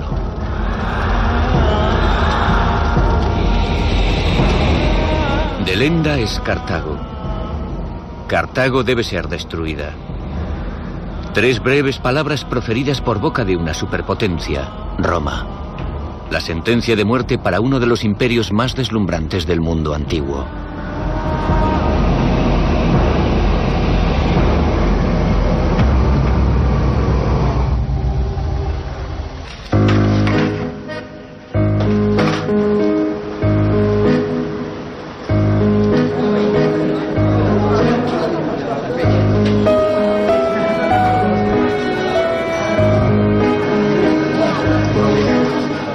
Era una bonita mañana de primavera cuando empezó el Armagedón. La ciudad de Cartago, situada en el Túnez actual, llevaba 3 años sufriendo ataques cuando el ejército romano irrumpió a través de sus puertas. A partir de aquel momento, a sus inocentes habitantes les quedaban unas semanas de vida. La muerte había llegado a Cartago y nadie iba a librarse. Las órdenes eran precisas: no dejar ni un edificio en pie y a nadie vivo. Lo que siguió fue un holocausto. Las tropas romanas derribaron el edificio del Senado de Cartago, quemaron su biblioteca y profanaron sus santuarios sagrados. Durante un año de feroz destrucción, redujeron la ciudad a polvo. Al aniquilar Cartago, 150 años antes de Cristo, los romanos hicieron desaparecer a toda una civilización. Roma quiso borrar del mapa a Cartago total y permanentemente. El año del despiadado genocidio romano casi no se recuerda hoy día. La actual Cartago es un lugar de inocentes ruinas visitadas por los turistas. Pero en el 146 a.C., este lugar contempló la matanza de todo un pueblo, de una civilización que había vivido aquí durante casi 8 siglos. La cuenta atrás de la destrucción había empezado 3 años antes, cuando 85.000 soldados zarparon de Roma rumbo a Cartago, situada en la costa norte de África. Habían asediado la ciudad, dejando a sus habitantes demasiado débiles para luchar. Los romanos habían sometido a un duro cerco a Cartago. Habían bloqueado los puertos, privando así a los cartagineses de los necesitados suministros de comida. E incluso el molinero que vivía en esta casa, se ha hallado su muela, seguramente tendría muy poco trabajo en los últimos meses de existencia de la ciudad. Pero sí habría alguien muy atareado, los enterradores, que irían de puerta en puerta recogiendo los cadáveres. El hambre y las enfermedades acabarían con los más ancianos, con los más jóvenes y con los enfermos. De hecho, los arqueólogos del siglo XIX encontraron fosas comunes donde las víctimas del asedio romano habían sido arrojadas sin ceremonias.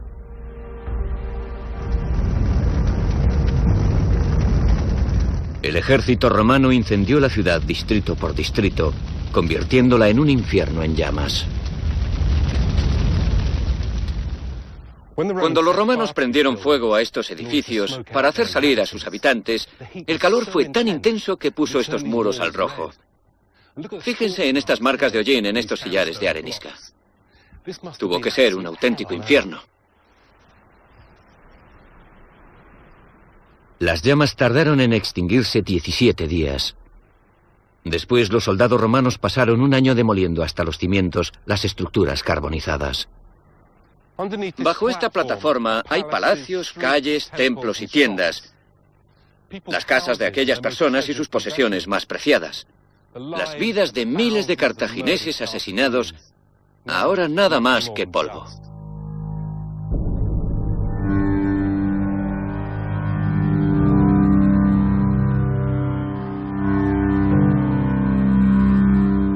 Cartago, un nombre famoso. ¿Pero qué sabemos de ella en realidad?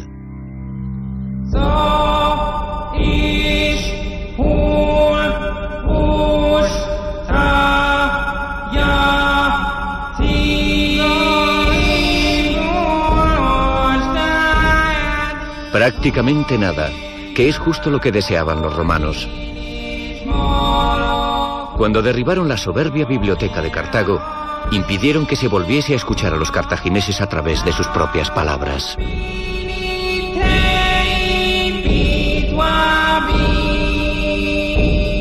Nos legaron una historia escrita por los vencedores, que ha deformado totalmente nuestra visión del mundo antiguo. Aprendimos que la civilización occidental fue construida por Egipto, Grecia y Roma, pero lo que quiero demostrar es que si prescindimos de Cartago, distorsionaremos enormemente nuestro propio pasado. A Cartago tanto se la compadece como noble víctima de la historia, como se la tacha de cruel, perversa y débil. Pero no lo veo del mismo modo. Opino que Cartago fue la maestra de quien los romanos aprendieron a construir un imperio, y era tan poderosa que se interponía en el camino de la grandeza de Roma. Permitan que les cuente una historia acerca de cómo el nacimiento de una superpotencia exigió la desaparición de otra.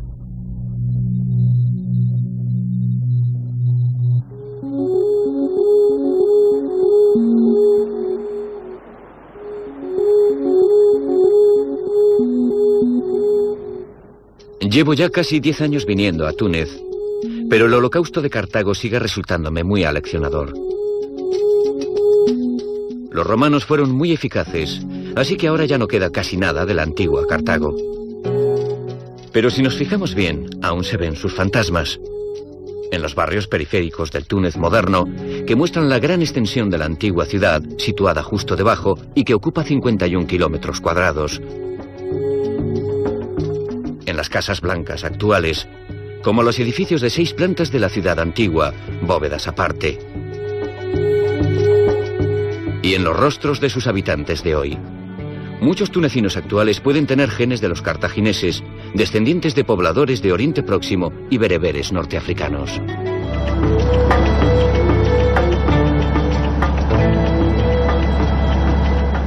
Los marineros de los barcos mercantes se quedarían boquiabiertos ante los relucientes muros blancos de los imponentes puertos, las hileras de casas, palacios y templos que conducían a la gran ciudadela. No podía presumir de linaje aristocrático, pero siempre tratando de alabarse, le encantaba que todos supiesen la vida modesta que llevaba, trabajando en los campos con sus esclavos y alimentándose de nabos y de té.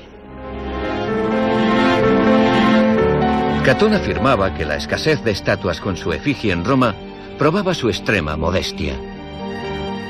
Otros lo achacaban a su repulsiva apariencia. A Catón, ese puritano aguafiestas, le encantaba clamar contra la vida lujosa de sus colegas del Senado. Consiguió que destituyeran a un senador por el abyecto crimen de haber besado a su esposa en público.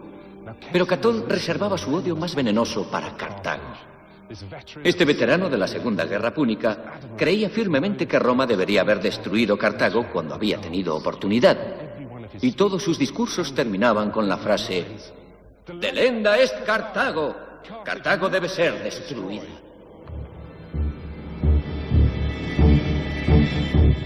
Por entonces, Catón era solo la sombra malevolente de la política extremista romana. Tenía un poderoso oponente, el aristócrata Escipión, que lideraba la facción antibelicista. «Cartago es la piedra de afilar de nuestra grandeza», recordaba Escipión a sus compañeros. Era aquel valorado rival el que mantenía a Roma en forma. Y Roma, decía él, caería en la codicia y la autocomplacencia si se convirtiese en una única superpotencia. Así que el moderado Escipión agradecía una Cartago fuerte que salvase a Roma de sí misma.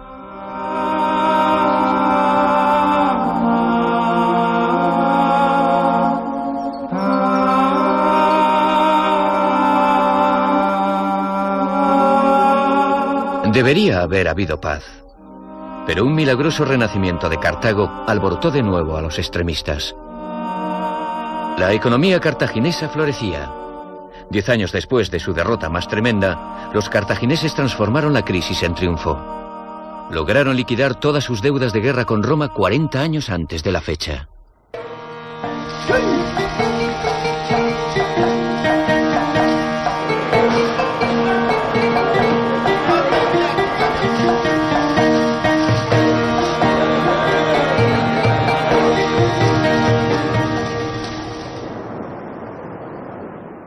En el 153 a.C., un Catón de 81 años visitó Cartago como parte de una delegación y observó horrorizado lo rica que era de nuevo la ciudad.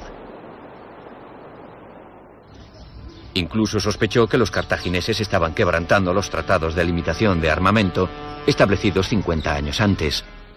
Desde luego no era ese el efecto deseado de todos aquellos tratados punitivos. Imagínense la tremenda decepción de aquel hombre.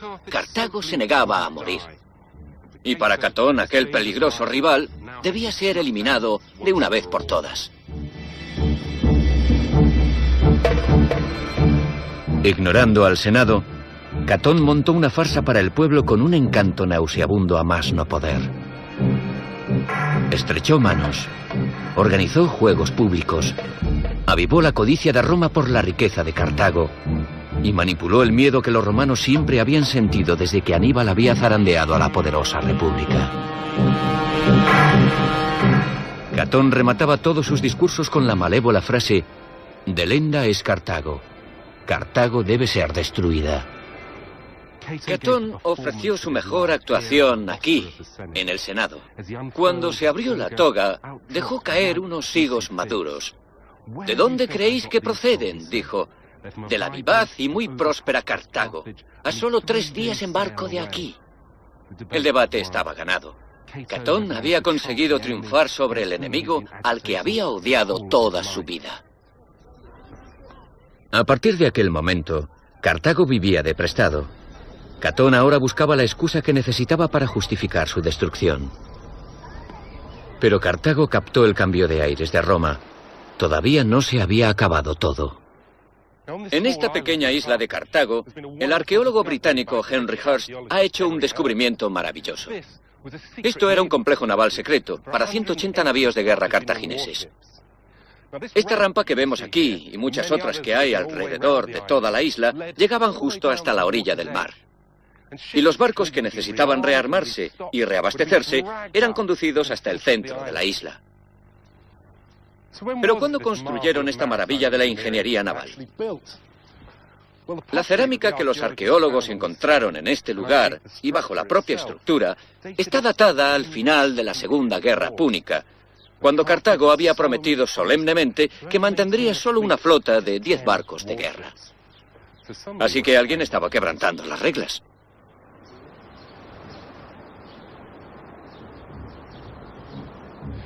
Solo existía este estrecho canal, en la actualidad bloqueado por esta carretera, que comunicaba aquellos puertos militares con los puertos comerciales autorizados y el mar abierto. De manera que estaban bien ocultos a los indiscretos ojos romanos. Y no solo eso, sino que en la isla había una torre elevada desde donde podían vigilar si se acercaban los inspectores de armas romanos. El viejo y amargado Catón estaba en lo cierto. Cartago, sin atenerse a lo acordado, se estaba rearmando.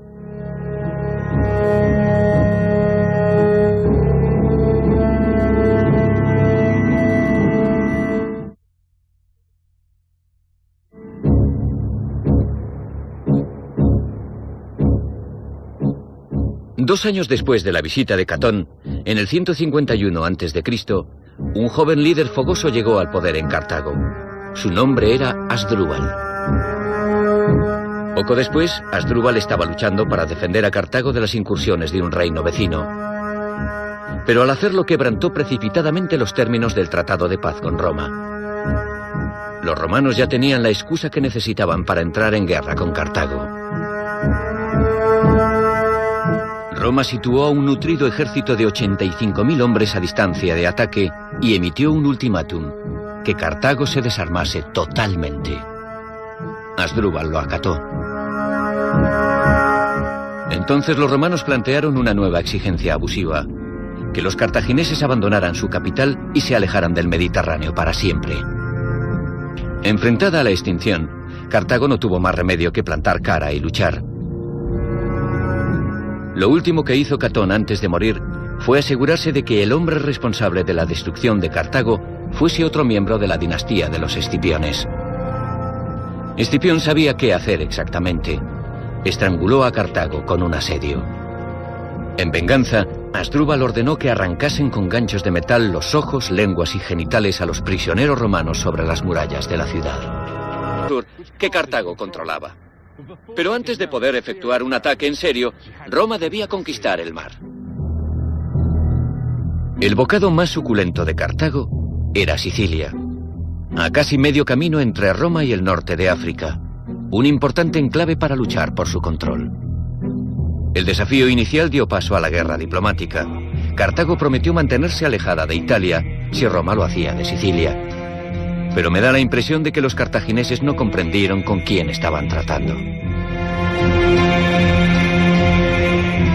Roma estaba controlada por una nueva élite, los nuevos ricos, sobrados de dinero y faltos de escrúpulos, que anhelaban los encantos de Sicilia.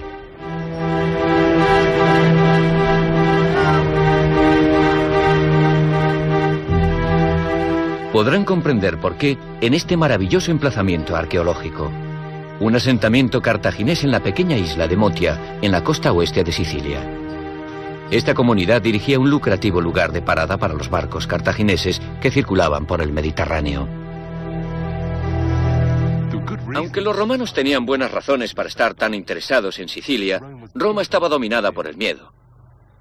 Sicilia estaba a muy poca distancia de la península italiana, y lugares como este puerto de Motia, eran estupendos para que los barcos cartagineses pudieran rearmarse y reabastecerse en un posible ataque contra tierras italianas.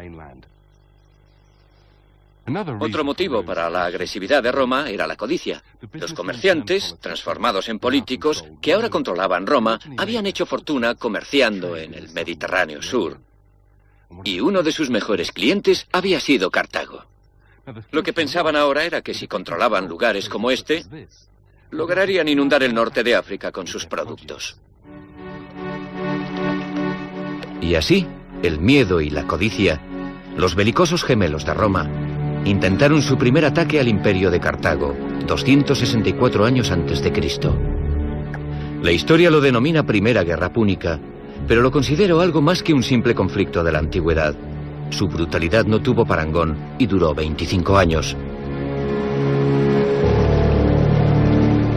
Lo que es más, marcó el nacimiento sangriento de Roma como imperio. Estas son las aguas donde otrora lucharon los barcos romanos y cartagineses en una guerra que cambiaría irreversiblemente el equilibrio de poder en el Mediterráneo. La Primera Guerra Púnica supuso un verdadero punto de inflexión para el Imperio Romano. Roma, tradicionalmente una potencia terrestre, al fin plantaba batalla en el mar, pero la lucha estuvo muy reñida. Escuchen esto para hacerse una idea. Los romanos perdieron 700 barcos comparados con los 400 de los cartagineses y las cosas les fueron de mal en peor. Un almirante romano, frustrado porque los pollos sagrados que debían darles buena suerte no querían comer, los tiró por la borda diciendo: si no tienen hambre, a lo mejor prefieren beber un poco. Luego le tocó presenciar la mayor derrota naval que haya sufrido Roma, ya que perdió toda su flota. Pero en la que puede ser una de las ironías más amargas de la historia antigua, ocurrió que los cartagineses sin querer transformaron a Roma en una gran potencia marítima. El curso de la guerra estaba a punto de cambiar. Por una suerte increíble, un barco de guerra cartaginés se adentró en aguas romanas. Al capturar el barco, Roma tuvo entonces la estupenda oportunidad de aprender a construir los mejores navíos de guerra de los mares.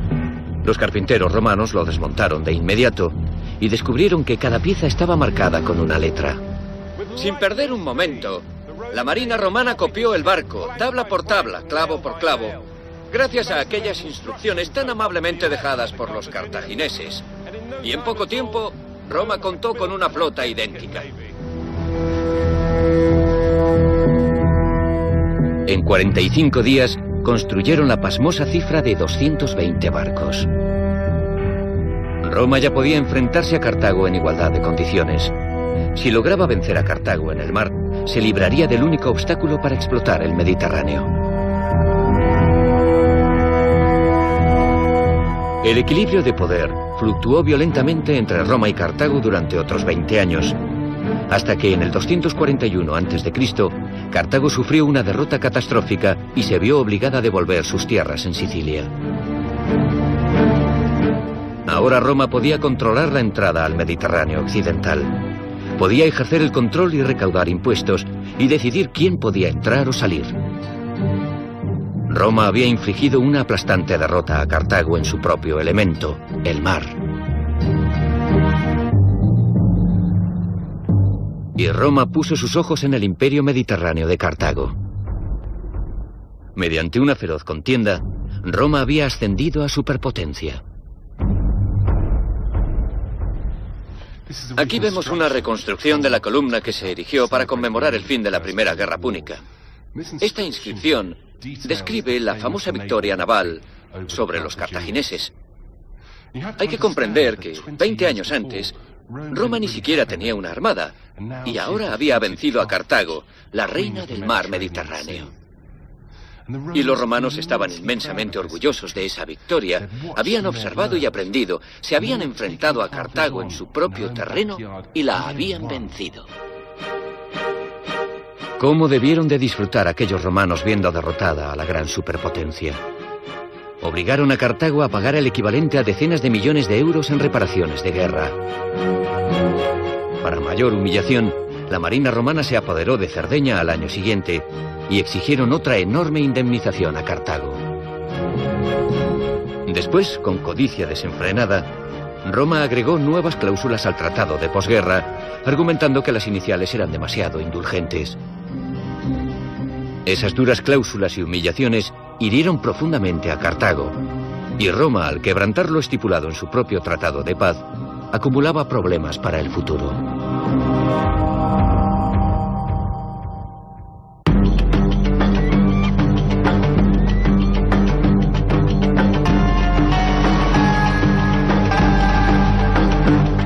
Cartago era un hervidero de resentimiento tras la derrota infligida por Roma.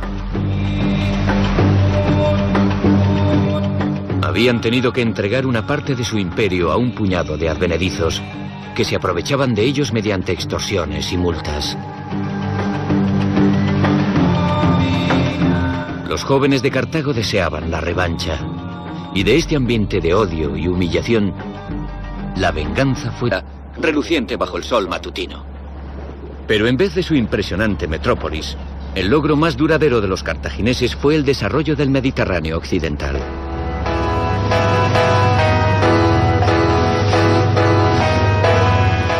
Antes de que ellos entrasen en escena, muy pocas naciones sabían cómo surcar los mares, y la mayor parte de los pueblos mediterráneos vivía en comunidades aisladas. En sus ágiles barcos, los cartagineses integraron aquellas regiones distantes en un imperio que abarcaba desde España y Córcega hasta Sicilia y el norte de África. Para ellos el Mediterráneo no era un vacío entre países, sino el contorno de un continente supuesto. Su mundo estaba formado por coordenadas en una carta marina. Su vasta flota comercial de 700 buques se convirtió en cinta transportadora marítima. En sus viajes por la cuenca del Mediterráneo, establecieron ciudades en la ruta comercial desde Cagliari a Cádiz.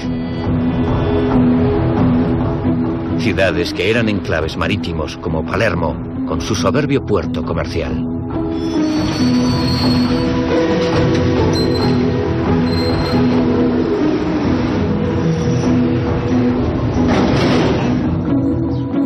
El imperio de Cartago integró tierra y mar en un solo ecosistema. En todas las tierras que colonizaron, la habilidad de los cartagineses convirtió el terreno silvestre en fértil tierra de cultivo.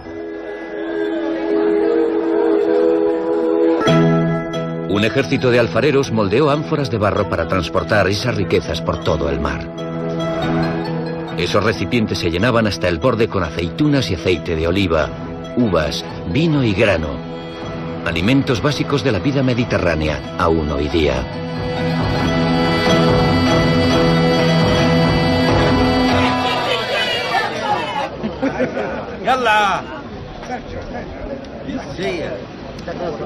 Cartago ayudó a crear una cultura transmediterránea. Siempre me sorprende cuando visito las zonas de la cuenca mediterránea la similitud y estilo de vida que existe aquí en Túnez, en Sicilia y en España.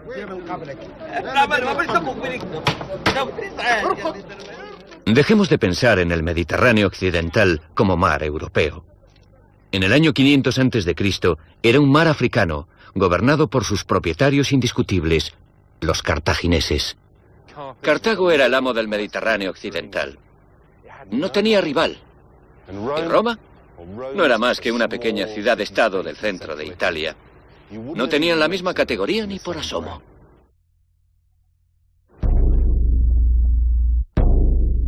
Todos conocemos la versión de Roma plasmada por Cecil B. DeMille, una ciudad de grandes monumentos de mármol de proporciones descomunales.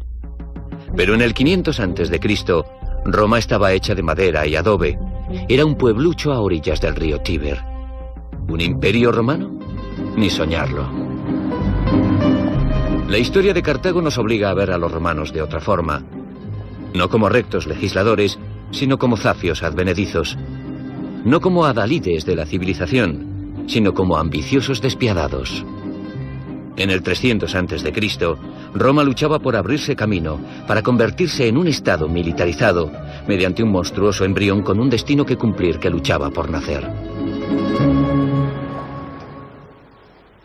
Roma había empezado a impacientarse. Las islas próximas a su costa occidental eran todas cartaginesas. Cartago se había acercado demasiado para su gusto. En Cerdeña, Cartago disponía de abundantes riquezas, extraídas de sus minas de plata, oro, cobre, estaño y zinc.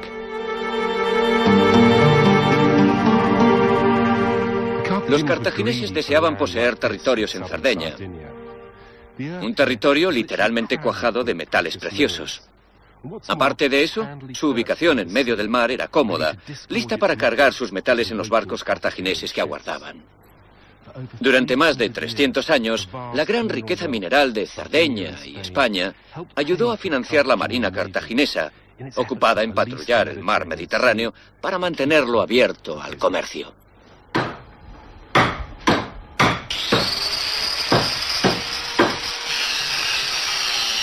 Lo que importaba era el control del mar. Aunque sus rivales se hicieron con flotas navales, los cartagineses iban muy por delante de ellos. Sus barcos podían ensamblarse en muy poco tiempo, porque se fabricaban por piezas que llevaban las instrucciones de montaje escritas en la madera. Un diseño revolucionario muy inspirado que un día contribuiría a la caída de Cartago.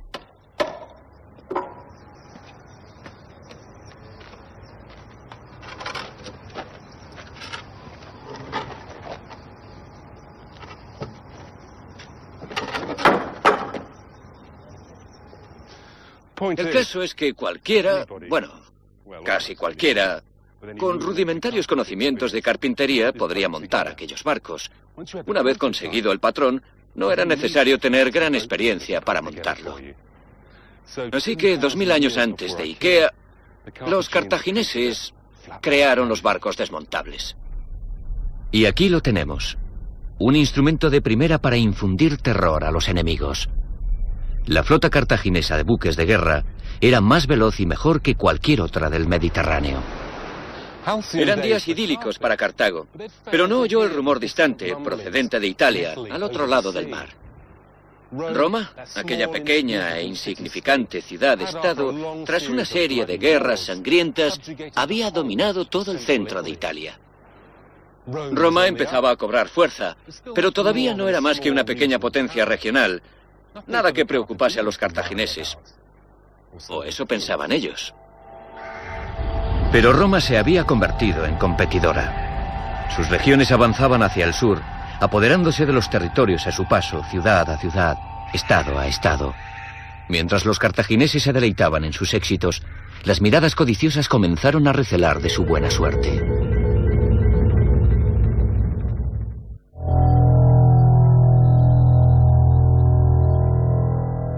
Desde sus humildes comienzos, el ascenso de Roma había sido incesante. En el siglo III a.C. se había abierto paso por Italia con determinación, suerte y una fuerza arrolladora. No pasó mucho antes de que los rudos dominadores de la tierra se planteasen una nueva meta, el mar. Los días del dominio solitario de Cartago sobre el Mediterráneo se habían acabado. En el 275 a.C., Roma había conquistado prácticamente toda Italia, y entonces empezó a codiciar las lucrativas rutas comerciales del sur.